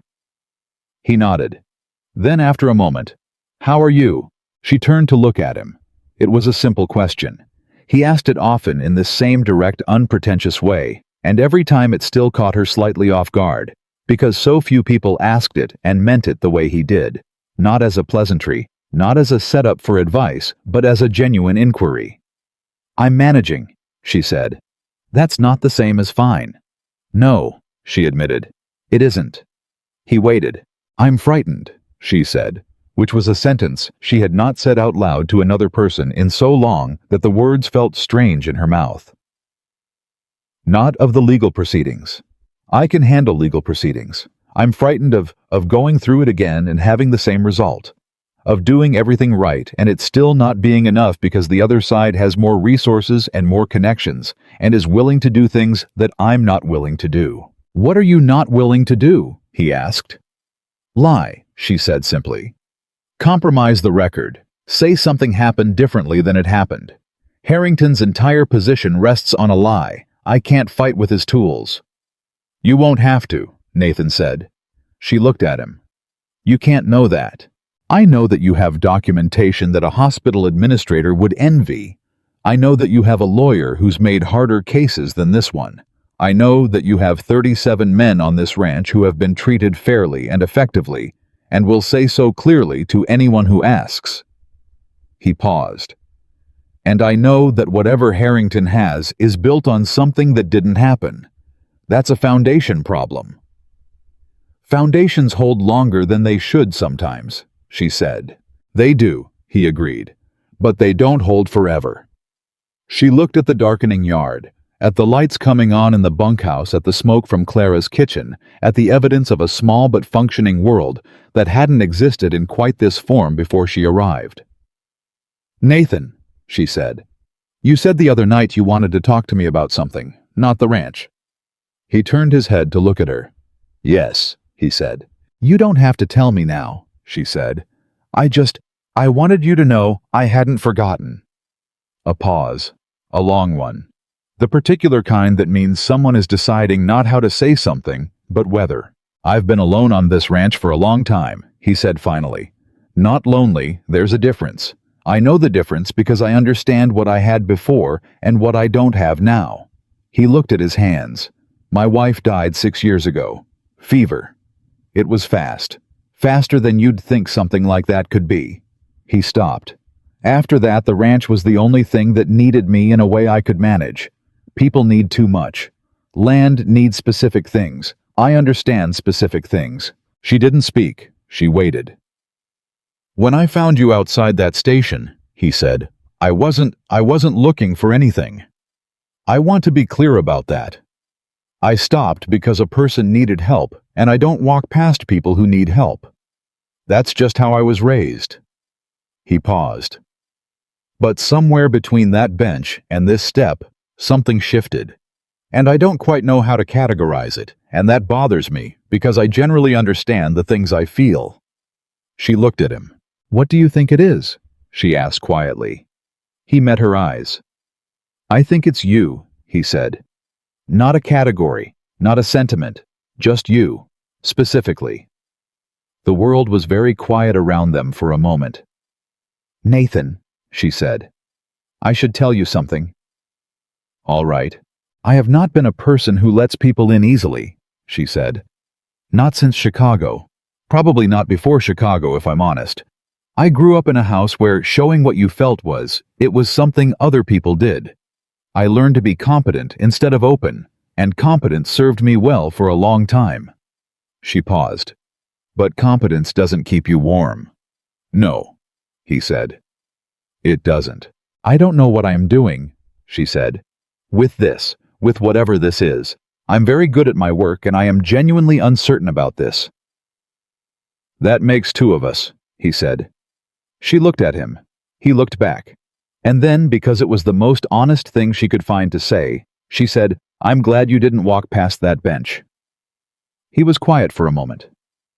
"So am I," he said. They sat side by side in the near dark, not touching, not moving, while the last of the light went out of the sky above the ranch, and it was enough. It was more than enough. It was in fact the most honest conversation she had in years, which was why when the rider came through the gate 20 minutes later with a second telegram, this one from David Marsh in Cheyenne, and Nathan read it and went still, in a way she had learned to recognize as controlled alarm. The contrast hit her like cold water. "What is it?" she asked. Nathan handed her the telegram. She read it. Marsh's message was brief, precise, and devastating in the specific way that simple facts could be devastating when they arrived at the wrong moment.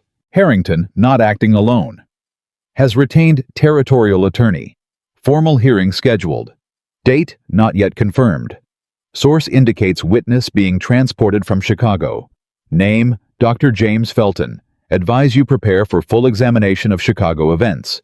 This is larger than anticipated. She read it twice.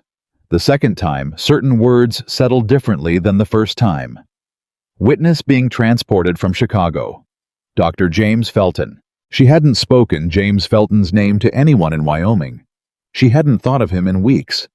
He was a junior surgeon at Chicago General who had been in the operating room the night of Eleanor Cross's surgery, who had afterward told her privately that he had seen what she'd seen and that he was sorry he couldn't say so publicly, who had apparently been found by Harrington transported to Wyoming territory and turned into a weapon. "You know this name," Nathan said. He was watching her. "He was there," she said. "He saw what happened. He told me, he said—" She stopped, pressed her lips together, started again. "He said he was sorry he couldn't corroborate my account. Harrington got to him." "Harrington got to him," she said. The night settled around them, and the warmth of the last 20 minutes was still there underneath everything, but above it now was this the very specific chill of understanding that the fight was real and was coming and was bigger than she had let herself believe, even this afternoon when she was already believing it was large. "Evelyn," Nathan said. She looked at him. His expression was the same, not panicked, not pulling back, not recalculating whether she was still worth the trouble she was going to cost him. The same. "Nothing about what I said on that step has changed," he said, quietly, directly. She held his gaze. "He's willing to destroy your reputation to get to me," she said. "You understand that? Your name, your ranch?" "I understand it," he said. "Nathan, Evelyn." His voice was low and steady and completely certain. "You lost everything once because people chose their comfort over the truth. I am not going to be one of those people." He took the telegram from her hand and folded it with the same deliberate care he had used with Billy Crane's letter, with the clinical notes, with all the small things that mattered on this ranch. "We are going to respond to David Marsh tonight. We are going to prepare for this hearing. And when the time comes, we are going to stand in that room with the truth, and we are going to let it do what truth does when you give it enough room." She stared at him. "What does truth do," she said, "when you give it enough room?" "It wins," he said. "Eventually, it always wins." She thought about all the times she had believed that and been wrong. About Eleanor Cross's surgery, and the newspaper articles, and the letter of dismissal, and 62 cents on a frozen bench. About all the ways the world had shown her concretely and repeatedly that truth did not in fact always win. She thought about all of that, and then she looked at Nathan Cole. Rancher cattleman, the man who crouched to look at her at eye level the first night they met, who said put it on the list and meant it. Who told her she would find the world's disbelief was not universal and turned out to be right, and she thought maybe the variable isn't the truth. Maybe the variable is who's standing beside you when you tell it. "All right," she said. "All right," he said. They went inside to write the response to David Marsh, and the night outside was cold, and the hearing was coming, and James Felton was already on a train from Chicago, and none of that was small. But neither was what was standing on the other side of it. The formal complaint arrived the following Tuesday, delivered by a territorial marshal named Briggs, who had the particular discomfort of a man who knew he was being used for something and didn't love it, but was doing it anyway because it was his job. Briggs was polite to Evelyn. He was polite the way people are polite when they're not entirely certain they're on the right side of something, but have committed to their role. He handed her the document, 3 pages formal language, Harrington's attorney's name at the bottom, and said, "You have 14 days to respond, Miss Carter. The hearing is scheduled for April 19th. "Thank you, Marshal," she said.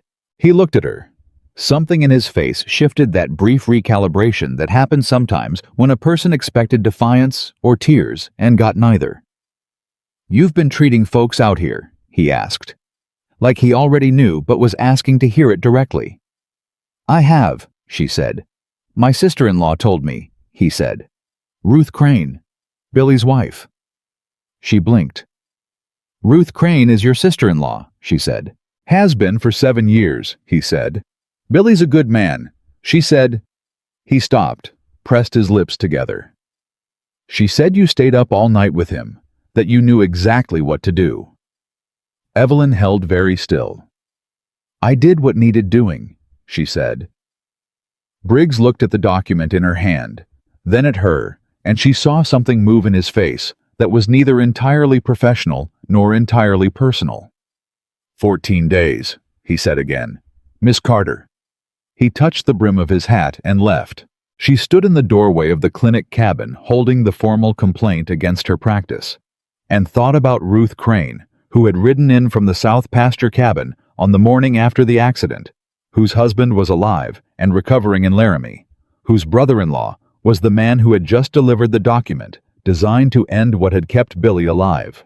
The world, she thought, was very small sometimes, and sometimes the smallness worked in your favor. She went to find Nathan. Gattamase. 14 days. The ranch became something different in those 14 days, not visibly, not in ways a stranger would have noticed, but underneath. A gathering. A solidifying. The way water doesn't look different as it approaches the temperature where it changes state, but is doing something fundamental at the molecular level the whole time. David Marsh came back from Cheyenne with information and a strategy and a very specific request. He wanted to speak to every person on the ranch who had received care from Evelyn and was willing to speak to what their experience had been. Hank came first. Sat across from Marsh in the main house with his hat in his hands and described in the specific plain language of a man who respected facts what 4 years of daily headaches had felt like before Evelyn arrived and what they felt like now. Marsh wrote everything down. When he asked Hank how he felt about testifying to that in a formal proceeding, if it came to it, Hank looked at him with an expression of mild incredulity. "She fixed my head," he said. "You think I'm going to sit down when somebody tries to take that away?"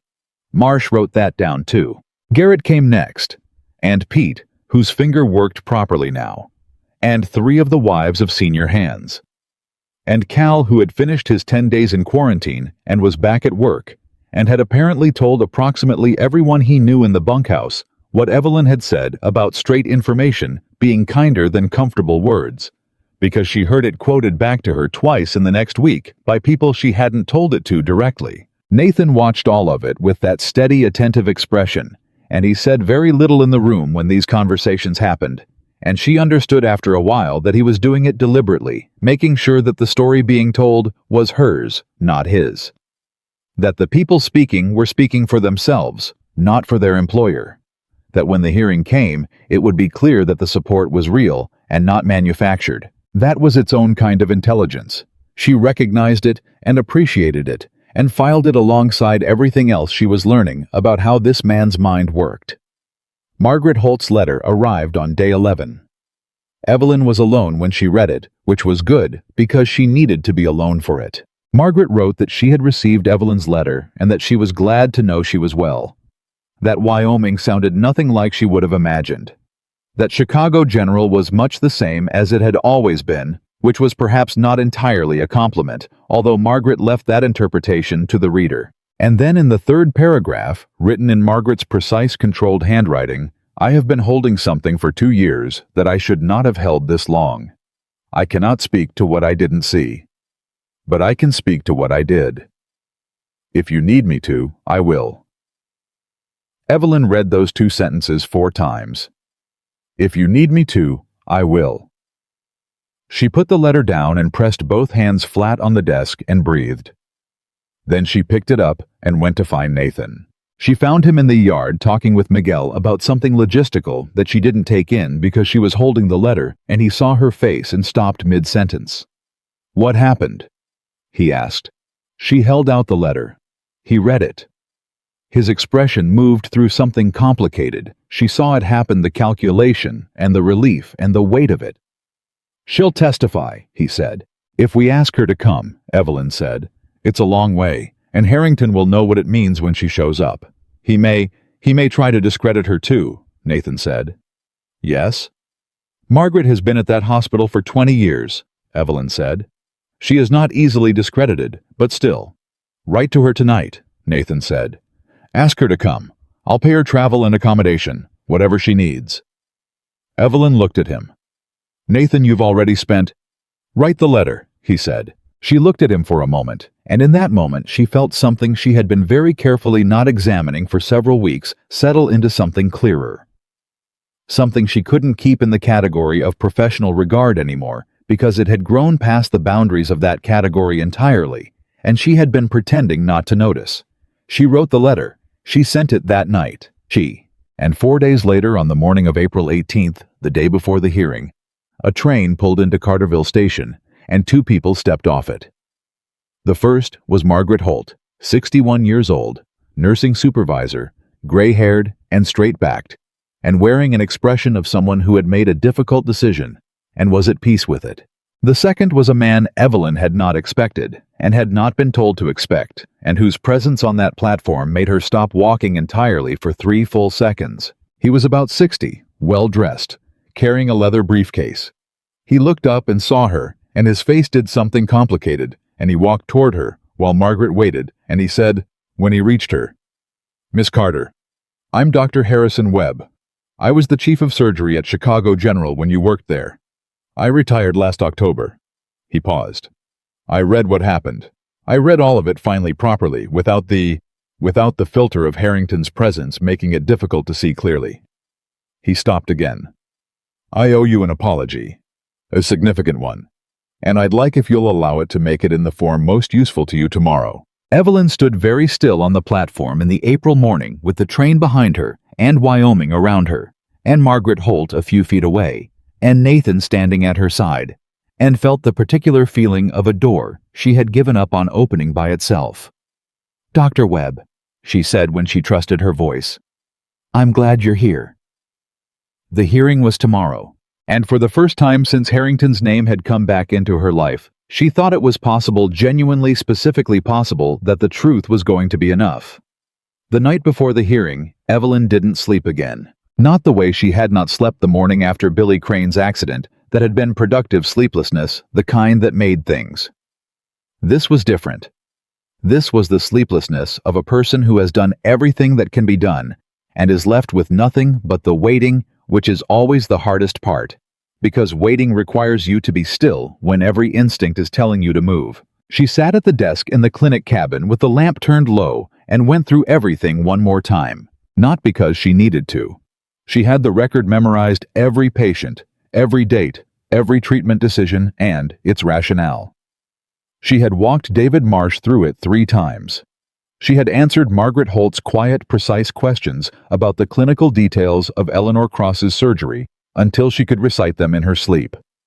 She had spent 2 hours that evening with Dr. Harrison Webb in the main house, answering questions that were harder than Marsh's, because Webb had the context to ask them with specificity, and because sitting across from the man who had been chief of surgery at Chicago General when she was dismissed, hearing him say, "I read all of it, and I was wrong not to act," that had required a kind of composure that had cost her something real. She went through it all again anyway, because the doing of it was something to hold on to when the waiting was too much.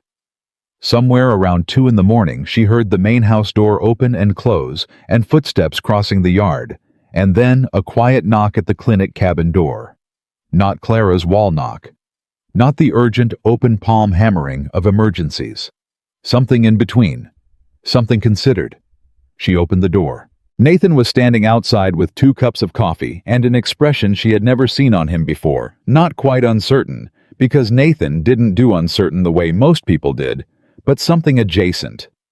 Something that suggested the controlled steadiness he projected was costing him more than usual tonight.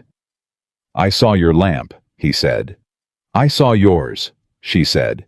Which was true, she had noticed the light in his window an hour ago. He held out one of the cups. She took it and stepped back from the door. He came in, and they sat at the desk the way they had sat so many times in the past weeks, across from each other, not quite close enough to touch, with the lamp between them and the whole weight of tomorrow already in the room. "How are you?" he asked.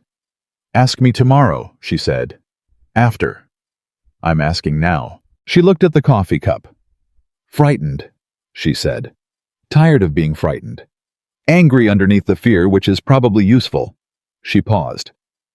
"And something else I don't have a word for. Something that feels like standing at the edge of something. Like the moment just before you find out whether the jump was the right decision." "You've already jumped," he said. "I know," she said. "That's what's frightening. There's nothing left to decide, only to find out." He was quiet for a moment. "I need to tell you something," he said. "Before tomorrow, while it's just us." She looked at him. "Whatever happens in that room," he said, "I need you to know that my position doesn't change. If they find in your favor, which they will, I want you to stay. Not as the ranch nurse.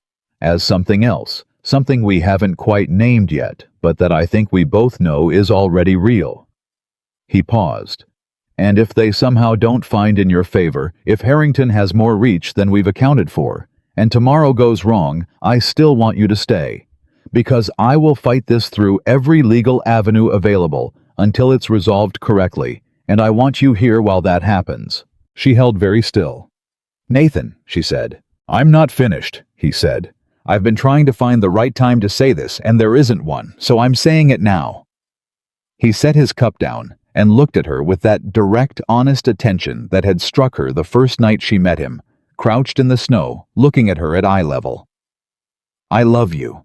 I didn't plan for it, and I don't entirely know when it happened, and I'm not asking you to respond to that right now tonight, the night before the most important day of your professional life. I'm just telling you because you deserve to know, and because I want you walking into that room tomorrow with the full picture of where you stand." The room was very quiet. She looked at this man, this specific, careful, improbable man who had stopped in a blizzard when no one else did, who had said put it on the list, and meant every item, who had crouched to be at eye level with a stranger in the snow, who had held pressure on Billy Crane's chest at midnight without flinching, who had said, "I believe you," before she'd given him a single reason to. "I know when it happened," she said quietly. "For me. It was the night with Billy. When I told you I'd stabilized him, and you said I'd saved his life, and I corrected you, and you said it again. Not to win an argument. Just because it was true, and you thought I should hear it." She paused. "No one had looked at my work and simply told me it was good in 2 years. Without qualification, without a but. Just you did this, and it was good." Her voice was steady, but there was something behind it she wasn't trying to hide anymore. "I think that was when." He didn't move. He was watching her with the expression that was his form of feeling things as fully as possible. "I love you too," she said. "I'm also not asking you to respond to that right now tonight, the night before you potentially have your name dragged through a territorial hearing on my account." His mouth moved, not quite a smile, more than adjacent. "We're a pair," he said. "We are," she agreed. They sat in that for a moment.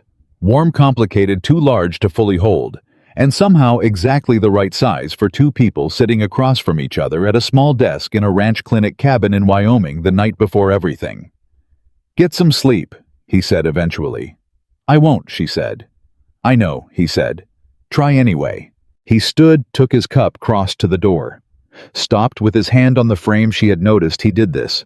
Stopped in doorways, as if the threshold was a place for the last thing worth saying. "Evelyn," he said without turning. You are the most capable person I have ever met. And you are going to walk into that room tomorrow, and you are going to tell the truth, and the truth is going to be enough. Because it's always been enough. It just needed the right room. He stepped out into the night and pulled the door closed, and she sat in the warm, lamp-lit cabin and breathed until her hands were steady. Then she picked up her patient records and went through them one more time. None. The hearing was held in the Territorial Courthouse in Carterville, the largest building in town, capable of holding what had by morning become a significant crowd. Evelyn understood she had underestimated this. She had thought of it as a legal proceeding, contained and technical. What she saw when she and Nathan and David Marsh and Margaret Holt and Dr. Webb walked through the front door was something more complicated than that. People she knew. People she'd treated. Hank in the second row with his hat held correctly in his hands, and his headache-free eyes clear and alert. Garrett in the third row, the man who had come to her in September, terror about a lump that turned out to be a reactive lymph node, sitting very straight. Ruth Crane, who had ridden in from the South Pasture sitting beside her brother-in-law Marshall Briggs, who was here in an official capacity, but whose jaw had a particular set that suggested he was also here in a personal one. Clara was in the back row. She had never mentioned she was coming. When their eyes met across the room, Clara gave her a single brief nod. Evelyn turned back to the front. At the table across the room, Harrington's attorney, a man named Caldwell Young, expensive with the confident precision of someone who had never yet lost anything he cared about, was arranging papers with a composure that communicated he believed this would be straightforward. And beside him in the chair that had been positioned to be seen was Dr. William Harrington. He was exactly as she remembered. 60 years old, silver-haired, impeccably presented. The kind of man who looked at a glance like authority itself, not because of anything he'd done, but because he had spent 40 years cultivating the appearance of it. He looked at her when she entered, and his expression did not change, and that controlled blankness was itself a message you don't matter enough to react to.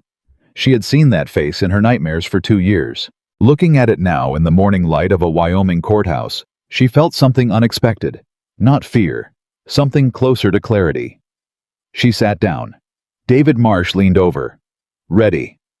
Yes, she said. She was. Caldwell opened with the licensing argument as she had predicted. He was polished and methodical, and he built the case the way a skilled attorney builds things, not dramatically, but with accumulation.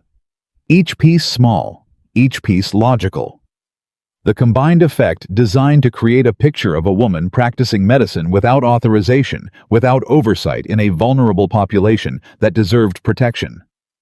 He used the word dangerous 4 times in his opening statement. Evelyn counted. Then he called his first witness. Dr. James Felton walked to the front of the room with the specific gait of someone who would rather be anywhere else on earth. He was 40 thin, with the look of a man who had been sleeping badly. He sat down, confirmed his name and his position at Chicago General, and answered Caldwell's questions about the events of February 14, 1887, with careful, measured language that said just enough to support Harrington's version, and not one syllable more. Marsh let him finish. Then he stood up. Dr. Felton, he said, you stated that you observed Miss Carter behave in a manner inconsistent with professional standards during Dr. Harrington's procedure. Is that correct? That's correct, Felton said. Can you describe specifically what you observed? Felton described it. It was a version of events technically possible, internally consistent, and almost entirely false. Evelyn sat still and kept her face neutral and let Marsh work. Dr. Felton. Marsh said, did you speak with Miss Carter after this procedure? A pause. Brief. But there. Briefly, Felton said. What did you say to her? I don't recall the specifics. Let me help you, Marsh said, and produced a piece of paper. This is a letter in your handwriting dated February 20th, 1887. Would you like to read it into the record, or shall I? The room shifted. Evelyn felt it, that collective held breath shift of a crowd that has just understood something is happening. Felton's face went still. "Where did you get that?" he asked. "Miss Carter kept it," Marsh said simply, "as she keeps all her records." He held out the letter. "Dr. Felton, in this letter which you sent to Miss Carter 6 days after the procedure in question, did you or did you not write that you had witnessed an error during the surgery and that you were, and I quote, grievously sorry that professional pressures prevented you from corroborating her account?" The silence in the room was absolute. Felton looked at the letter, at Marsh, at the floor. "I was under significant professional pressure at the time," he said finally. "My assessment may have been, 'Yes or no, Dr. Felton,'" Marsh said. "Did you write those words?" A pause that lasted exactly as long as a man calculating his options and finding them all unfavorable. "Yes," Felton said. The room exhaled. Caldwell recovered quickly. He was too good a lawyer not to, and pivoted to the Wyoming practice question, which was the stronger legal ground. He had arguments about patient safety and oversight, and the importance of credentialing that were technically not unreasonable. Marsh had Dr. Harrison Webb. Webb took the stand with the authority of a man who had spent 30 years being the most senior person in any room and had not lost the habit. He confirmed his identity, his position, his retirement, and then, without being asked to, he said, "Before I answer any questions, I would like to make a statement." The presiding officer looked uncertain. Caldwell objected. The presiding officer, a man named Tatum, 65 years old, who had the look of someone who had seen a great deal and was tired of people trying to manage what he saw, overruled the objection. "Go ahead, Dr. Webb," he said. Webb looked at the room. "I was the chief of surgery at Chicago General Hospital during the events under discussion. I had both the authority and the obligation to investigate Miss Carter's report thoroughly. I did not do so. I allowed Dr. Harrington's influence within that institution to shape my response in ways that I believe in retrospect constituted a failure of my professional and ethical responsibilities."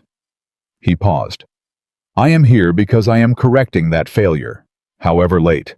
Harrington across the room was very still. Evelyn watched him. She had been watching him all morning, cataloging every small reaction, because she had learned in Chicago that the most important information Harrington communicated was never in his words. It was in the moments when his control fractured for just a second. She saw it now, a tightening around his eyes, gone in a breath. But there. He hadn't known Webb was coming. He had planned for Evelyn. He had planned for her documentation, for her witnesses, for the territorial license argument. He had not planned for the man who had once been his professional superior to walk into a Wyoming courthouse and say, "I failed, and I am correcting it." Caldwell stood up. With respect to Dr. Webb's apparent change of heart, the question before this body is not Chicago General's internal processes, but the legality of Miss Carter's current. "I'm not finished," Webb said. Caldwell stopped. "In addition to my statement about events in Chicago," Webb continued, "I have reviewed Miss Carter's patient records from her time at the Cole Ranch. All of them. In detail." He reached into his briefcase and produced a document 12 pages. She could see the thickness of it from where she sat. "I have prepared a clinical assessment of her treatment decisions, protocols, and outcomes. My conclusion as a physician with 30 years of surgical experience is that the care provided by Miss Carter to the workers of the Cole Ranch meets, and in several cases exceeds the standard of care that would be expected of a trained medical professional in a frontier context." He set the document on the table in front of him. "I would like this entered into the record." Tatum looked at it. "So entered," he said. Fund.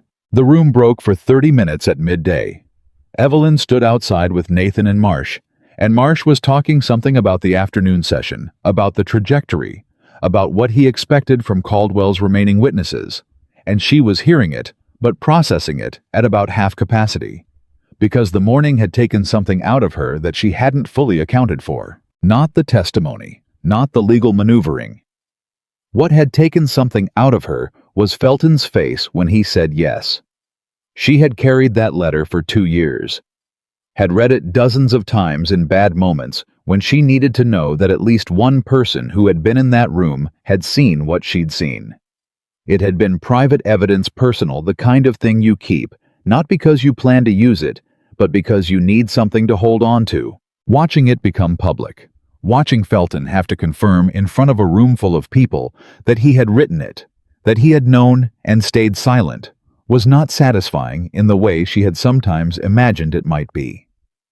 It was heavier than that. It was the feeling of something that should never have needed to happen. "Evelyn," Nathan said quietly beside her. Marsh had turned away to speak with Dr. Webb. Just the two of them for a moment. "I'm all right," she said. "I didn't ask," he said. She looked at him. "Felton looked sick up there," Nathan said. "He knew the truth for 2 years," she said. "That does something to a person, carrying something they know and can't say." She paused. "I almost feel sorry for him." Nathan looked at her with an expression she couldn't entirely read.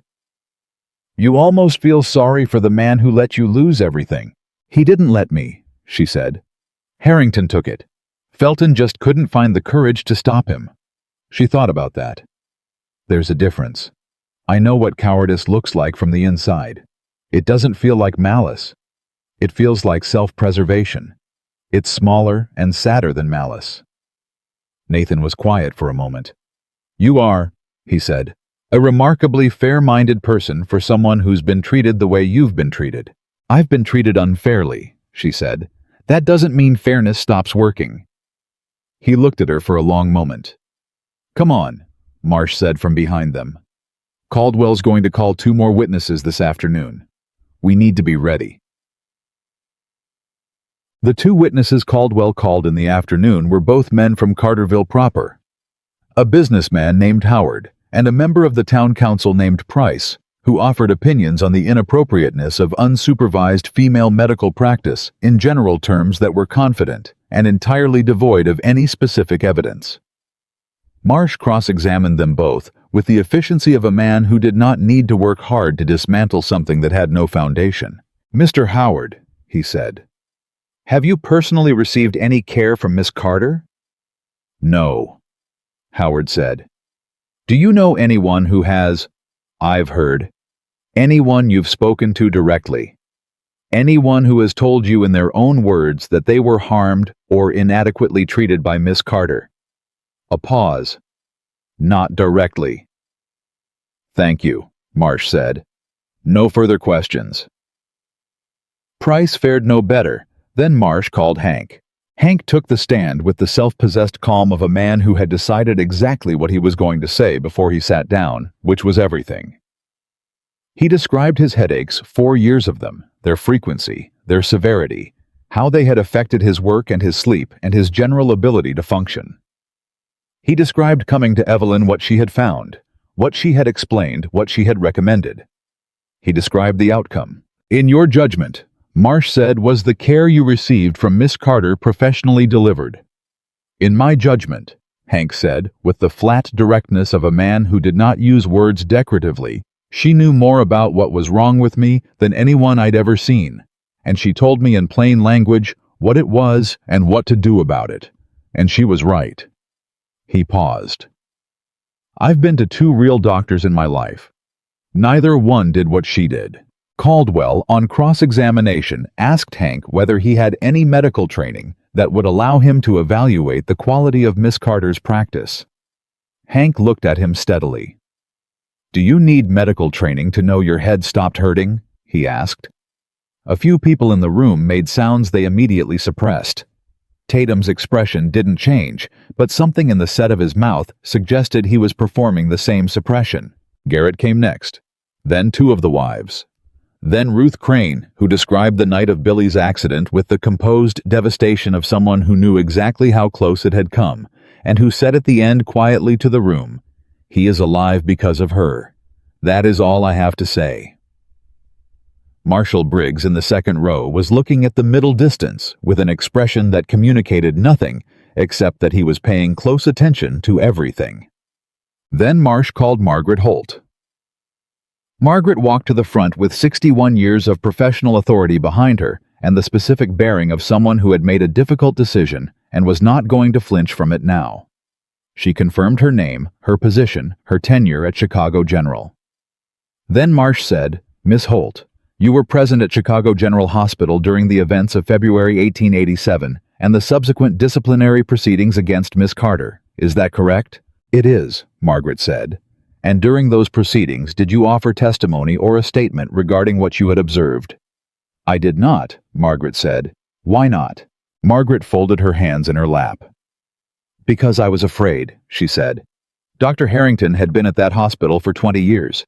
He had relationships with the board, with the administration, with the senior medical staff. The understanding, never stated directly but entirely clear, was that corroborating Miss Carter's account would have significant professional consequences for anyone who did so. She paused. "I had worked there for 17 years. I was afraid of losing what I had built." "And now?" Marsh asked. "Now," Margaret said, "I am 61 years old, and I have spent 2 years knowing that I allowed an injustice to occur because I was too afraid to prevent it, and I find that I am more afraid of what I have become through that silence than I ever was of Harrington." She looked at the room. "I was present during Dr. Harrington's procedure on February 14, 1887. I observed what occurred. Miss Carter's account of that procedure is accurate and complete. Dr. Harrington made a surgical error during that operation. Miss Carter reported it correctly. Everything that happened to her afterward was a consequence of Harrington's determination to protect himself and the institution's determination to protect Harrington." The room was very still. Evelyn had not known Margaret was going to say all of that. She had known she was coming, had known she was willing to speak, but the full scope of what Margaret had just placed on record, cleanly, completely without qualification, was more than she had prepared herself for. She sat at the table with her hands pressed flat on her patient records folder and breathed through it. Nathan beside her put his hand over hers, just for a moment. Just a brief, warm pressure. She did not move her hand away. Caldwell's cross-examination of Margaret was aggressive in the way that aggressive cross-examinations always are when the attorney knows the testimony has done damage and is trying to recover ground he doesn't actually have. He questioned her motivations. Why now? Why come this far? What did she stand to gain? "Nothing," Margaret said. "I retired 3 months ago. I have nothing to gain and nothing to lose professionally. I came because it's what I should have done 2 years ago." He questioned whether her memory of events could be reliable after 2 years. "My memory of February 14, 1887 is entirely reliable," Margaret said. "I have thought about it every day since it happened." He suggested that her account differed in important ways from Dr. Felton's testimony. "Dr. Felton wrote a letter the week after the procedure acknowledging the truth of what occurred," Margaret said. "I would suggest that letter is more probative than his testimony this morning." Caldwell sat down. Tatum made a note. Harrington across the room was motionless. He had been motionless for the last hour. Evelyn had been watching him with the peripheral attention she kept trained on things she needed to track, and what she saw was a man who had come to Wyoming expecting a certain kind of terrain and found it changed on him. The controlled blankness was still there, but underneath it now was something else. Something that looked, she thought, like the early stages of calculation. The kind of calculation that happens when a person starts deciding how to manage a loss rather than pursue a victory. She had never seen him in that mode before. She found it somehow less satisfying than she expected, and more important. At 3 in the afternoon, Tatum called a recess and retired to consider the record. Marsh told them it would likely take an hour. It took 40 minutes. In those 40 minutes, Evelyn sat in the hallway outside the courtroom with Nathan beside her, and Margaret on her other side, and Dr. Webb across from them, and nobody talked very much, which was the right response, because there was nothing useful left to say. Everything had been said. Everything that could be done had been done. The waiting had arrived, and with it the specific helplessness of a person who has done their very best and is now required to let it be judged by someone else. Nathan's shoulder was against hers. She didn't remember when that had happened. At some point in the sitting, they had moved imperceptibly closer until they were touching, and neither of them had moved away. Margaret at one point looked over at this, and then looked back at the middle distance with the expression of someone noting something and choosing not to comment on it. Gerald Mast was in the hallway too, she noticed. Standing near the far wall by himself, not looking at anyone, with the expression of a man who was privately reconsidering several recent decisions. She looked at him once and then looked away. She didn't have the energy for Gerald today. When Tatum came back and the room refilled and everyone took their positions and the presiding officer cleared his throat, Evelyn sat very straight in her chair and kept her hands flat on the table and looked forward. "In the matter of the formal complaint against Miss Evelyn Carter," Tatum said, in the measured cadence of a man who had been delivering formal findings for 30 years. "This body finds as follows." He looked at his notes. "Regarding the claim of unauthorized medical practice in Wyoming Territory, this body finds the claim insufficient. Wyoming Territory maintains no formal nursing licensure requirement at this time, and the evidence presented demonstrates that Miss Carter's practice falls within the scope of caregiving and nursing work that has been conducted by trained practitioners in frontier contexts without formal license since the settlement of this territory. The claim fails on its merits." Caldwell's pen moved on his notepad, not writing, pressing. "Regarding the claim that Miss Carter's care represents a danger to the public, this body finds the claim entirely without merit. The clinical assessment provided by Dr. Harrison Webb, the patient testimony heard this morning, and the documentation maintained by Miss Carter herself demonstrate a standard of care that is not only not dangerous, but is materially better than what this region's population has had access to previously. The claim fails on its merits." She could hear her own heartbeat. Regarding the events at Chicago General Hospital in February of 1887, which form the stated basis of Dr. Harrington's complaint, this body notes that while adjudication of those events falls outside this proceeding's jurisdiction, the testimony and evidence presented today raises significant concerns about the accuracy of the characterization of Miss Carter that underlies this complaint. This body recommends that the appropriate Illinois authorities review the full record of those proceedings in light of today's testimony. Tatum looked up from his notes and looked directly at Harrington for the first time. "The complaint against Miss Evelyn Carter is dismissed in its entirety," he said. "The complainant is advised that the territory takes a dim view of the use of its legal processes as instruments of personal grievance, and that any future complaint of this nature will be examined with that understanding." He closed his folder. "We're adjourned," he said. The sound in the room was not applause. These were not people who applauded in courtrooms. It was something quieter than that, and more substantial. The sound of breath being released collectively. The specific hum of a crowd that has heard what it hoped to hear and is processing it. Evelyn sat very still for a moment. She had heard the words. She understood them. She understood that Tatum had not only dismissed the complaint, but had put on record a finding that the basis of the complaint was suspect, and had recommended a review that very likely would open a formal investigation into what had happened at Chicago General in 1887. She understood all of that. What she felt sitting in the chair with her hands on her patient records folder was not triumph. It was something much quieter. Something that she had not felt in so long she had to sit with it for a moment before she recognized it. Relief. Clean, simple, uncomplicated relief. The specific physical sensation of a weight being set down after you have been carrying it for so long that you stopped noticing it was there. She became aware that Nathan was looking at her. She turned to him.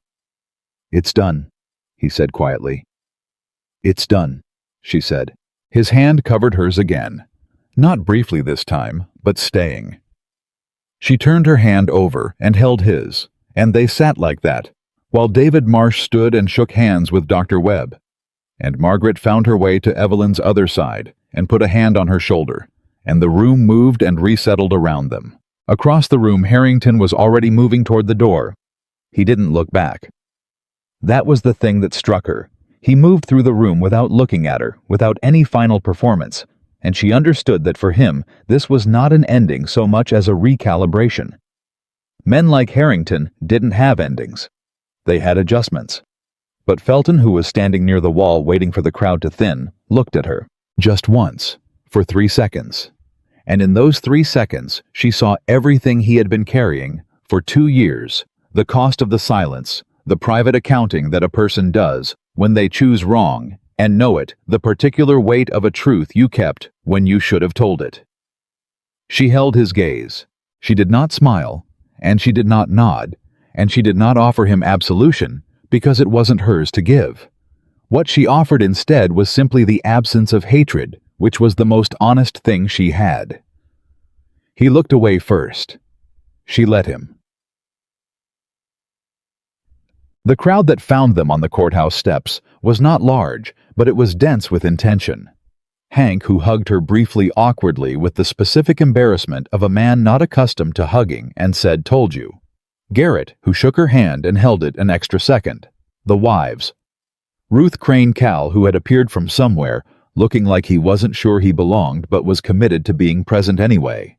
And Clara. Clara came through this crowd with the focused efficiency she brought to all things, and she stopped in front of Evelyn and looked at her for a long moment with those direct assessing eyes that had offered nothing but, "We'll see for 2 months."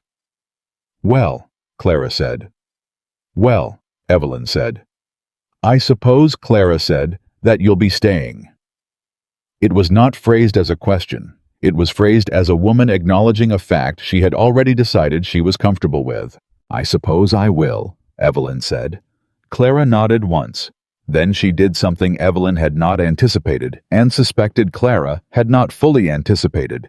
Either she pulled her into a brief, firm, unambiguous embrace, the kind that communicates without words everything a person has been building toward for months.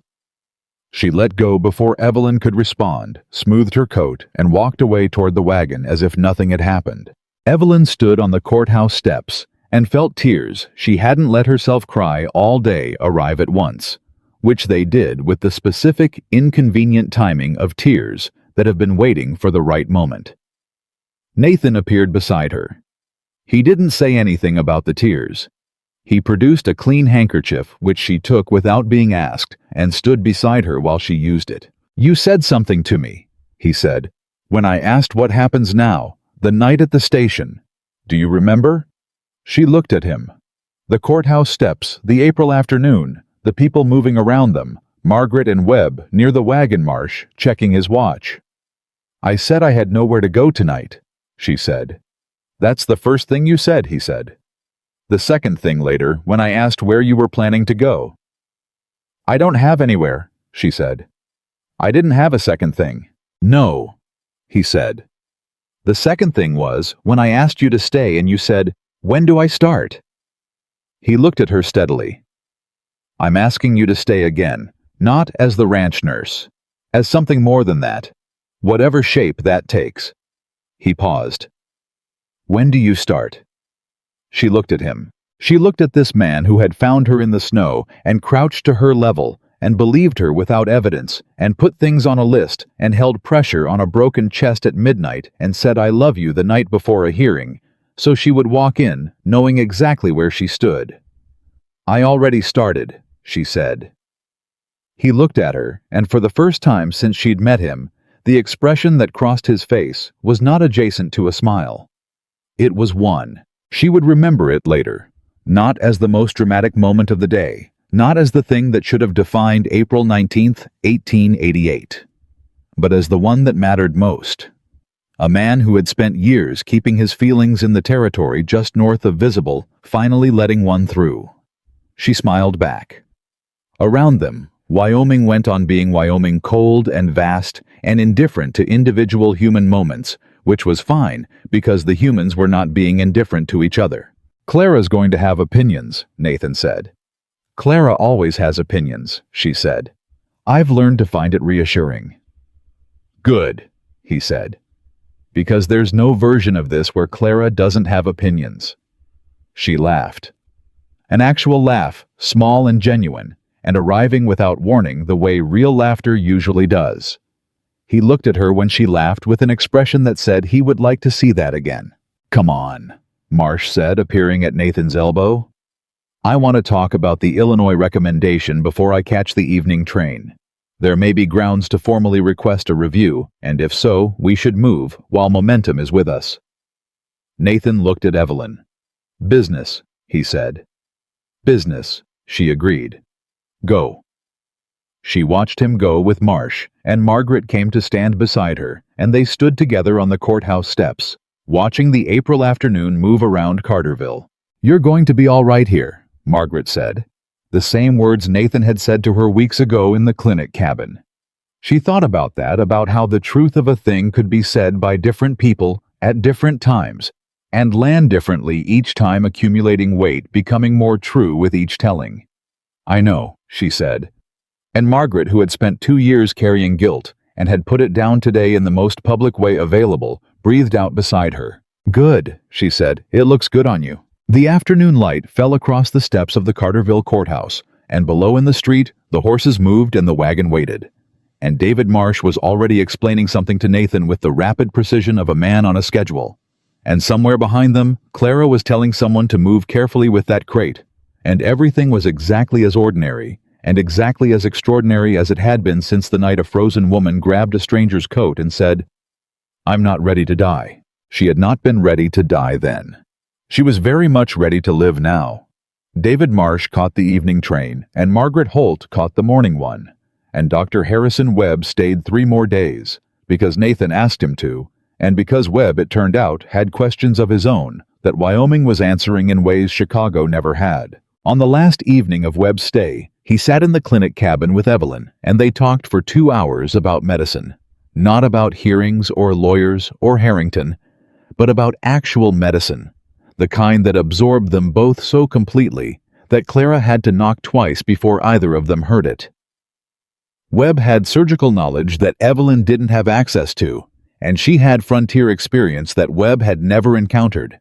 And what happened between them in that 2-hour conversation was a transfer of information that both of them would use for the rest of their careers. When Webb left, he shook Nathan's hand, and then he turned to Evelyn and said, "I will write a formal letter to the Illinois Medical Board within the week. I expect the review of Harrington's record to take 6 months, possibly a year. But it will happen." He paused. "And I want to say something I should have said in that courtroom, but didn't think to until now." He looked at her directly. "You were right, from the beginning, about all of it. The patient, the procedure, the reporting. You were right, and you should have been protected, and the fact that you weren't is a failure I intend to spend the remainder of my career making sure doesn't happen to anyone else." Evelyn stood on the porch of the main house and held Harrison Webb's gaze.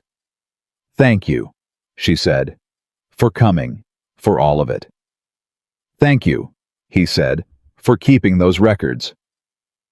He got in the wagon, and Miguel drove him to the station, and Evelyn watched the wagon go, and felt the specific settling that happens when a chapter closes cleanly, not slammed, not left hanging, but closed, the way a well-made door closes with the soft certainty of a thing that fits. She turned around. Nathan was leaning in the doorway of the main house watching her. "He's a good man," she said. "He's a man who made a mistake and fixed it," Nathan said. "That's rarer than a good man." She thought about that. Is that better than just being good? "I think so," Nathan said. "Good doesn't cost anything. Fixing a mistake costs everything you've got." She looked at him. "Is that why you stopped at the station? Because not stopping would have been a mistake you couldn't fix." He was quiet for a moment.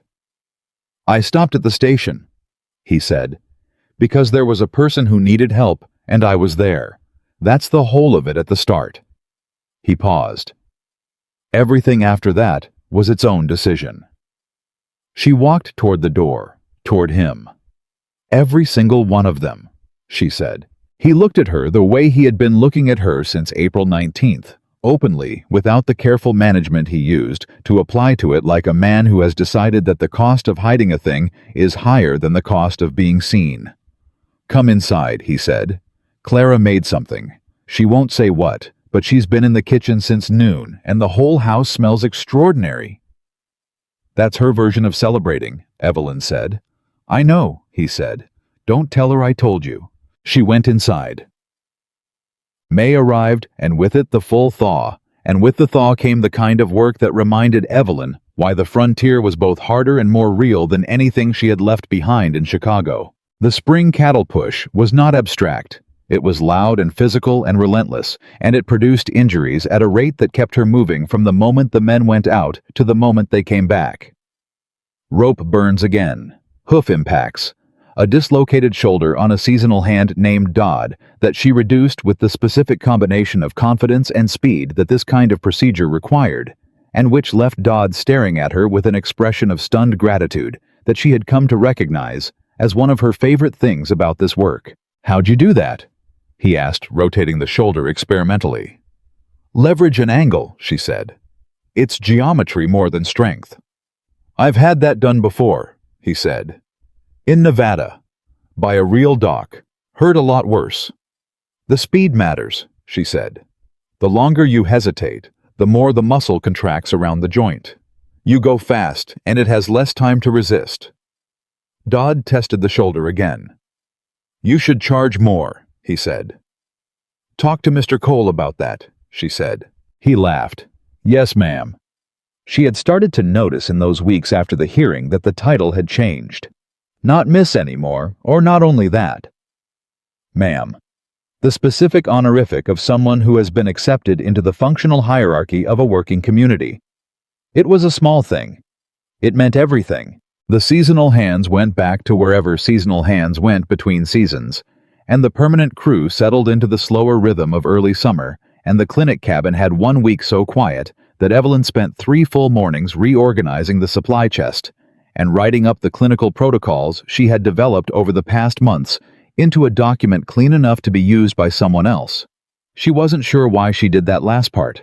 Or she was, and she wasn't ready to examine it directly yet. Nathan found her doing it on a Tuesday afternoon and read the first 3 pages standing in the doorway. This is a manual, he said. It's a protocol document, she said. For someone else to follow, he said. She looked at him. I've been thinking, she said carefully, about something David Marsh said before he left. About the territorial recommendation, about what a formal review of the Chicago proceedings might open up. Nathan came in and sat down. His expression was attentive in the particular way it got when he knew a conversation was going somewhere significant. Marsh said, she continued, that if the Illinois Medical Board reviews the case and finds in my favor, which he believes they will, it would constitute a formal reinstatement of my professional standing, not just in Illinois, in the documentation that other territories and eventually states would use to evaluate credentials. She paused. It would mean I could operate with full professional authority, not just as a ranch nurse in a frontier territory with no licensing requirements. As a credentialed medical practitioner. That's what you should have been from the beginning, Nathan said. Yes, she said. And it also opens a door that I've been thinking about a door, Nathan, and I want to tell you about it, but I need you to hear it without immediately telling me it's fine, because what I'm about to say is going to sound like it might change things, and I need you to actually think about it rather than just reassuring me. He sat back. Tell me. She set the protocol document down. The 3 counties north of here have no medical facility of any kind. Not a clinic, not a hospital, not a supervised nurse. The nearest doctor is 40 miles from the closest settlement. I know this because 3 of the men who came to me this spring were from those counties, and 2 of them had been injured for weeks before they thought to make the ride down here. She paused. I want to build something. Not just for the ranch, something that serves the region. A proper medical facility, small at first, 1 room staffed by me, but with the protocols and the documentation and the supply chain to function as a real clinical operation. The room was quiet. I've been doing the numbers, she said. The cost of the building is manageable. The supply cost is ongoing, but not prohibitive if the operation is efficient. The staffing, it would just be me at first, but eventually I'd need to train someone, maybe 2 people, which is its own kind of work, but work I know how to do. She looked at him directly. I'm not asking you to fund it. I want to be clear about that. I'm telling you about it because it would change the shape of what I do here, and you deserve to know that before it happens. And I needed to talk to you about it as the person whose opinion matters most to me." Nathan was quiet for a long moment.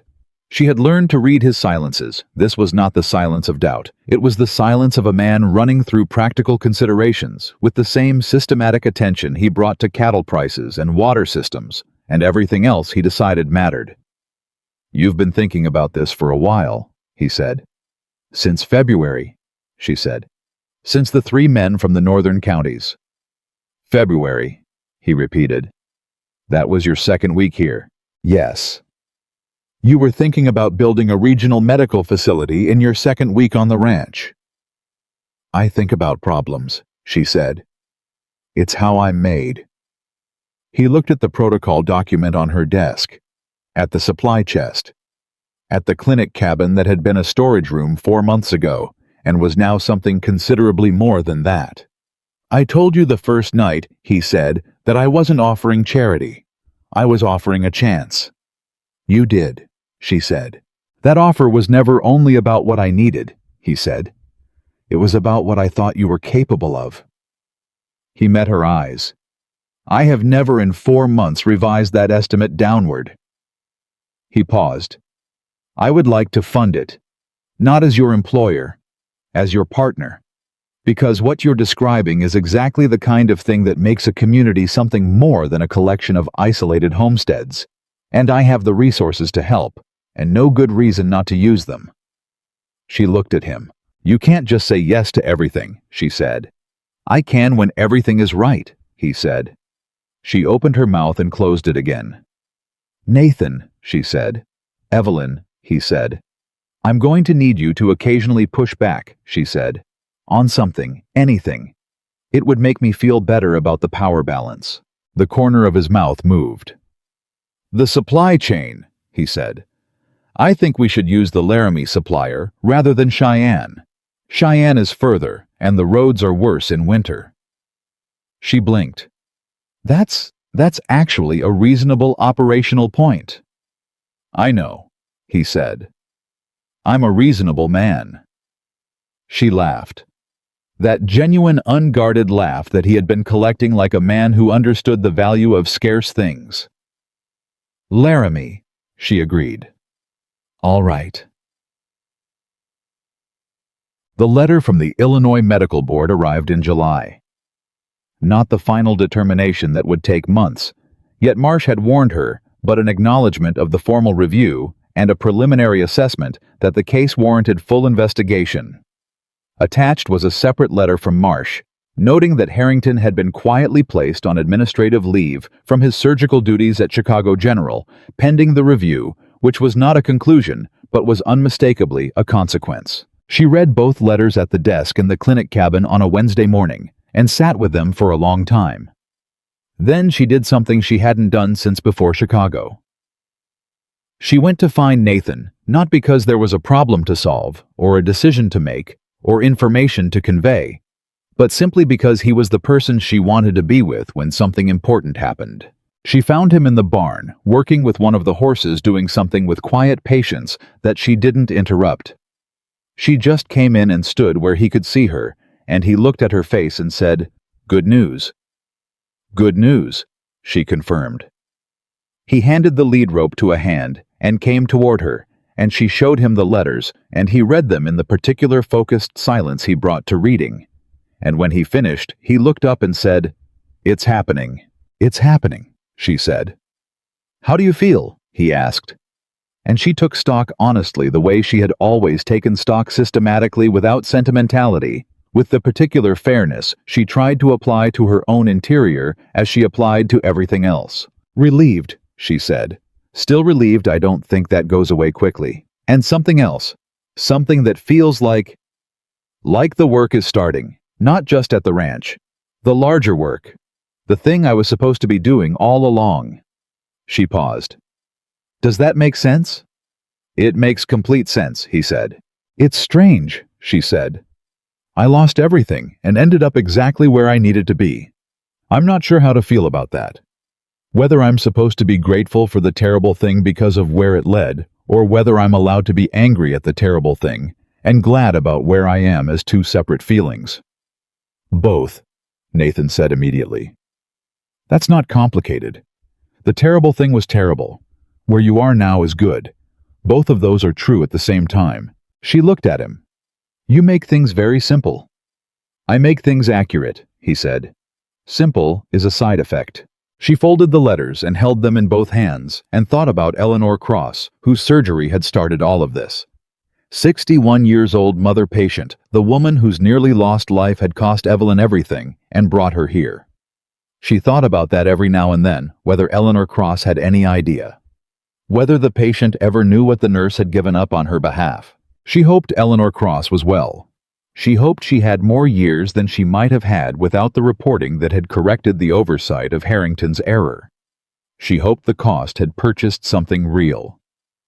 Nathan, she said. I want to write a letter to Eleanor Cross, the patient, just to tell her I'm all right. I don't need anything from her. I just want her to know. He looked at her for a moment. Do you have her address? Marsh might be able to find it, she said, through the Chicago records. Ask him, Nathan said. I'll add it to the next letter. She nodded. All right. He was still looking at her with that open, direct expression. What? She said. Nothing, he said. I'm glad you're here. It was simple. It was the simplest thing he could have said. It landed in her chest with the specific weight of things that are true without being elaborate. So am I, she said. The construction of the regional clinic began in September on a piece of land that Nathan donated from the northern edge of his property, close enough to the ranch to share supply routes far enough to be its own thing, accessible to the 3 counties that needed it. Nathan hired the builders. Evelyn designed the interior with the practical specificity of someone who knew exactly what a working medical space needed and had opinions about every square foot of it. Clara came out on the 3rd day of construction, stood in the framed-out space, looked at the layout and said, "The examination area needs more distance from the waiting area, for privacy." "I know," Evelyn said. "It's in the design. The wall goes there." Clara looked at the marked floor. "All right," she said. Then she looked at Evelyn with the expression she'd been wearing since April, not quite warm, because Clara's warmth was structural, rather than surface built into the bones of how she operated, rather than displayed on the outside. You're going to need someone to manage the administrative side, the scheduling, the supplies, the record-keeping. When you're treating, you can't also be doing that. "I know," Evelyn said again. "I'm 51, Clara said. "I've been cooking for this ranch for 19 years. Evelyn looked at her. "I can learn record-keeping," Clara said, "if someone teaches me properly." Evelyn stood in the framed-out shell of the clinic she was building and looked at this woman who had given her "we'll see" for 2 months and then driven to Carterville on her own initiative and held her on courthouse steps and was now standing in September sun, offering to learn a new profession. "Clara," she said, "don't make it sentimental." Clara said briskly, "I'm just being practical. You need someone reliable. I'm reliable." "You're the most reliable person I've ever met," Evelyn said. "Then we're agreed," Clara said, and walked back toward the wagon, and Evelyn stood in the framed-out space and laughed until her eyes watered. The clinic opened on the 1st of November, 1888. It opened on a cold morning with 6 people waiting outside before the door unlocked, which was not the overwhelming flood that would come later, but was for a first day more than Evelyn had expected, and exactly enough to matter. Nathan was there for the opening. He stood back against the wall and watched with his arms crossed and that attentive, careful expression, and he did not speak and did not interfere and did not make it about anything other than what it was, which was her. Her work. Her building. Her beginning. Clara was at the desk with a ledger and a pen and the expression of someone who has found a new thing to be excellent at and intends to be excellent at it immediately. The first patient was a woman from the northern county named Ada, 43 years old, who had been managing a chronic knee injury for 2 years with a combination of willpower and denial. She sat across from Evelyn and described it with the matter-of-fact understatement of someone who had never before had a place close enough to go. And Evelyn listened and examined and explained and watched Ada's face move through the specific journey from guarded skepticism to something more open and thought, "This is it. This is the work. This is what it was always supposed to be." By midday, she had seen 4 patients. By closing, she had seen 9. Clara had every one of them logged in the ledger with her careful handwriting organized by the system Evelyn had designed, and that Clara had improved without being asked. When the last patient left, and Clara locked the ledger and put on her coat, she paused at the door and said, "9 today. More tomorrow." "More tomorrow," Evelyn agreed. Clara nodded once. "Good work, Miss Carter." It was the first time she had said it. Just that simply. Just those 3 words. Evelyn looked at her. "Good work, Clara." Clara left, and Evelyn was alone in the clinic for a few minutes, in the place she had designed from a framed-out shell into a functioning space at the desk she had chosen, with the supply chest that was fully stocked in exactly the right configuration, with the ledger that had 9 names in it, in Clara's handwriting. 9 people who had come because there was somewhere to come. 9 names that would not have been there if a station master named Grover had unlocked his back room on a January night and let a freezing woman wait inside. She thought about that sometimes. About the absolute randomness of the machinery that had brought her here. Grover's inflexibility, the blizzard's timing, a supply delivery that hadn't come. All the small, unplanned, unheroic mechanisms that had put Nathan Cole on a sidewalk outside the Carterville railway station at 11:30 on the coldest night in 5 years. She thought about it, and she didn't know what to make of it, whether it was design or accident or something else entirely, the third thing that isn't quite either. She had grown up in a house where things were planned, or they didn't happen, and she had spent her adult life in institutions that believed in procedures and systems and controlled outcomes. The frontier had been teaching her slowly and insistently that the most important things didn't fit those categories. The door opened. Nathan. He had waited. She understood until Clara left. He had spent the whole day nearby. She had been aware of him peripherally, in the way you become aware of a constant when you know it's there. And now that the day was done, he came in and sat in the chair across the desk and looked at her. The way he always looked at her, which was like she was worth looking at carefully, and he intended to keep doing it. 9, he said. He had talked to Clara on her way out. 9, she said. How do you feel? He asked. She thought about it. She had been thinking about it all day in the background beneath the work, how she felt about this specific thing, this first day, this opening, this accumulation of everything the past 10 months had been building toward. Like I'm standing in the right place, she said. He smiled. The full one. The one that had appeared for the first time on the courthouse steps in April, and that she had been collecting ever since. I told you, he said. You said it was the wrong place before, she said. That night at the station, that maybe I'd been standing in the wrong place. You had been, he said. Now you're not. She looked at him across the desk of the clinic she had built in the territory she hadn't planned to come to in the life she hadn't planned to have. Nathan, she said. Yes. I want to ask you something. All right. She took a breath. When you said you wanted to talk to me about something the night after Billy's accident, do you remember? You said when this is over, I want to talk to you about something, and then a week later you told me what it was, on the step outside the clinic cabin. I remember, he said. I never asked you the rest of it, she said. I knew there was a rest of it.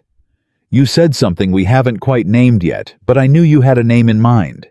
I've known for a while that you had a name in mind. She met his eyes. What was the name? He was quiet for a moment. Wife, he said. Simply, without theater. In the same tone he used when he said, put it on the list, and I believe you, and you've been standing in the wrong place. The tone of a man who means what he says, and knows that the meaning is sufficient without decoration. She held that word in the air between them. "That's a significant word," she said. "Yes," he said. "It is." "I have a clinic now," she said. "That complicates things. I'm not going to stop working. I won't be a wife who—" "I know," he said. "I won't give it up for Mo. Evelyn," he said. "I know. I am not asking you to give up anything. I am asking you to add something." He paused. "I'm asking you to let me be the person who stands beside you while you do all of it. The clinic and the work and the records and the arguments with Clara about administrative systems and the 9 patients and the 900 after them." He paused again. "That's the whole of what I'm asking." She looked at him. She thought about the woman on the bench in January who had stopped crying because there was no one left to be strong for, and had then decided almost immediately that stopping wasn't enough, that she needed to move to act, to get up off that bench and do something with whatever time she had left. She thought about what that woman had thought she was doing and what she had actually been doing, which turned out to be the same thing, which was surviving her way toward something she hadn't been able to see yet. She thought about the woman now sitting at the desk of her own clinic on the first day of the rest of what she was going to build, looking at the man who had crouched in the snow and said, "Maybe you've been standing in the wrong place." "Yes," she said. He looked at her. "Yes, to which part?" "All of it," she said. They were married in December in the main room of the ranch house with Hank and Garrett and Clara and Ruth Crane and Marshall Briggs and the wives of the senior hands and Cal, who had appointed himself to the occasion without being invited and was welcomed anyway, because that was the kind of thing that happened on this ranch now. Margaret Holt sent a letter that arrived 2 days before the wedding, and that Evelyn read aloud to Nathan at breakfast, which Clara overheard and pretended not to, and which said in Margaret's precise handwriting, "I expect you to be unreasonably happy. You have more than earned it. Do not waste it being modest." Nathan said, "I like her." "She's formidable," Evelyn said. "You're formidable," he said. "You'll get along." David Marsh sent a telegram that said, "Congratulations. The Illinois Review progresses well. You'll be fully reinstated by spring. Regards, Marsh. P.S. I told you truth wins." Evelyn read that one to herself and smiled at it for a long time. The wedding itself was not long or elaborate. The justice of the peace was a man named Calloway, who did these things efficiently and without unnecessary sentiment, which was exactly what both of them wanted. Hank stood in the back, with his arms crossed, and a specific expression that was as close to emotional as Hank ever got in public.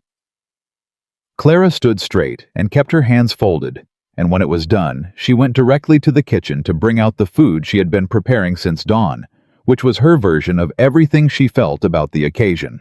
What Evelyn remembered most afterward was not the words or the room or the December cold pressing through the windows. She remembered the moment, just before it was official, when Nathan looked at her not with the careful, managed attention she had learned to read in the first months, but openly, completely, with the specific expression of a man who has decided that the cost of hiding what he feels is no longer worth paying. She remembered looking back, and she remembered thinking, "I almost stayed on that bench. I almost let the cold take me. I was 3 degrees of body temperature away from never knowing that this existed." It was not a morbid thought. It was the opposite. It was the specific gratitude of a person who understands concretely, physically, precisely how close they came to a different outcome, and who holds the life they have because of that understanding with a grip that never fully relaxes. She had stopped running. She was standing still in the right place beside the right person, in the life that had been waiting for her on the other side of the worst thing that had ever happened to her. Years later, people across Wyoming knew the story. Not the way stories usually travel, softened, simplified, the hard parts rubbed smooth by retelling, until only the romantic outline remained. This one kept its edges, because the people who told it had lived it. Hank told it to his nephew, with the specific detail of a man who remembered exactly what 4 years of headaches felt like. Ruth Crane told it to her children with the specific detail of a woman who remembered standing in the main house kitchen, being told her husband was going to live. Clara told it to nobody, but anyone who worked in the clinic administration knew it anyway, because Clara's version was in the ledger, 9 names on the first day, thousands in the years that followed, every one of them in her handwriting. Every one of them evidence. The Cole Regional Medical Center, as it eventually became after Evelyn's formal reinstatement, after the funding that Nathan organized and that eventually drew contributions from the 3 counties it served, after the second room, and then the third, and the assistant nurse Evelyn trained from scratch, was the first medical facility of its kind in the territory. What it represented was not remarkable from a distance. Up close, it was extraordinary. It was the specific concrete result of a woman refusing to stay on a bench in the snow, and a man who understood that the greatest investment he could make was in the person in front of him. The Illinois Medical Board formally reinstated Evelyn Carter Cole in March of 1889.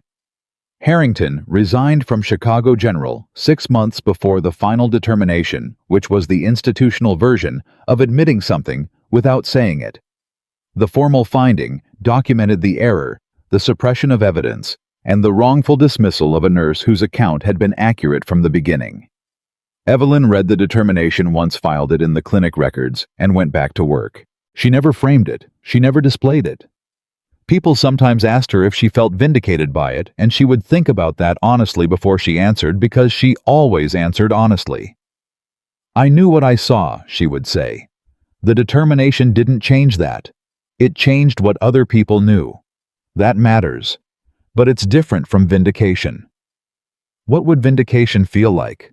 someone asked her once. She thought about it for a moment.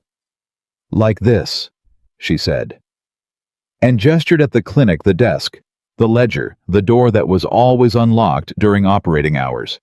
"This is what vindication feels like. Not a document, not a ruling, the work." And the work was good. It was real in the way Nathan had promised. It would be the very first night in the back room of a train station with coffee that was nearly a solid. Real enough that there were nights she slept 3 hours. Real enough that the problems she solved mattered, and the ones she couldn't solve kept her awake, and the ones she hadn't found yet were waiting somewhere in the 3 counties around her. Real enough that at the end of every day, she had done something that couldn't be undone. Nathan rode out with her on clinic days, not to assist, not to supervise, but because he wanted to be there. He sat in the outer room while she worked and talked to the people waiting, and learned their names and their families and their situations. And by the time they rode back, he knew something useful about every person who had come through the door that day. It was his version of partnership. Practical, attentive, unglamorous. She loved him for it specifically, not in general. In the specifics, that particular thing and the next particular thing and the one after that, all the way down. "You could be doing ranch work," she told him once on a Tuesday afternoon ride back. "I could," he said. "Miguel has it handled." "Miguel always has it handled," he said. "That's why I hired Miguel." She looked at him on horseback in the Wyoming afternoon, this man who had run 900 head of cattle and 140 acres and 43 workers for 20 years, and who spent his Tuesday afternoons sitting in a clinic waiting room talking to strangers. "Why?" she said. He looked at her. "Because this is where you are," he said. "This is where the important things happen." She looked back at the road. "You know," she said, "when I was sitting on that bench in January, I thought my story was ending." "I know," he said. "I was calculating how much time I had left before—" She stopped. It was a clinical assessment, actually, very detached. "I was calculating time of unconsciousness at that temperature, and I kept arriving at numbers I didn't like." "I know," he said again. "And then you crouched down," she said. "And I thought I remember thinking, this man is putting himself at eye level with me. That was the first thing. Not help or rescue or any of that. Just that you crouched, like I was worth meeting at the level I was at." Nathan was quiet for a moment. "You were on a bench in the snow," he said. "A lot of people walked past," she said. "I know," he said. "I still don't understand that. They saw a woman who'd been left behind," she said. "You saw a person who needed help." He looked at her for a long moment. "Is there a difference?" "All the difference," she said. "All the difference in the world." They rode the rest of the way back in the comfortable silence of people who have been talking to each other long enough that the silences are part of the conversation too. The ranch came into view, the lights, the barn, the clinic building, with its sign the main house where Clara would already have something on the stove, and opinions about how long they'd been gone. This was the life. Not the dramatic moments, the blizzard, the hearing, the night in the barn with Billy Crane. Those were real, and they mattered, and she would never pretend they hadn't shaped everything. But the life was this. The Tuesday afternoon ride, the 9 names in the ledger, the coffee at the desk, the shoulder against hers in the courtroom, the handkerchief produced without being asked, the word wife said in a plain voice in a lamp-lit room, as if it were simply true and therefore worth saying. It was worth saying. Everything, it turned out, was worth saying when you were standing in the right place. And Evelyn Carter, Cole nurse clinician, the woman the frontier had taught that losing everything was sometimes just the long way to where you were supposed to be, was standing in exactly the right place. She had been for a long time. She just finally knew it.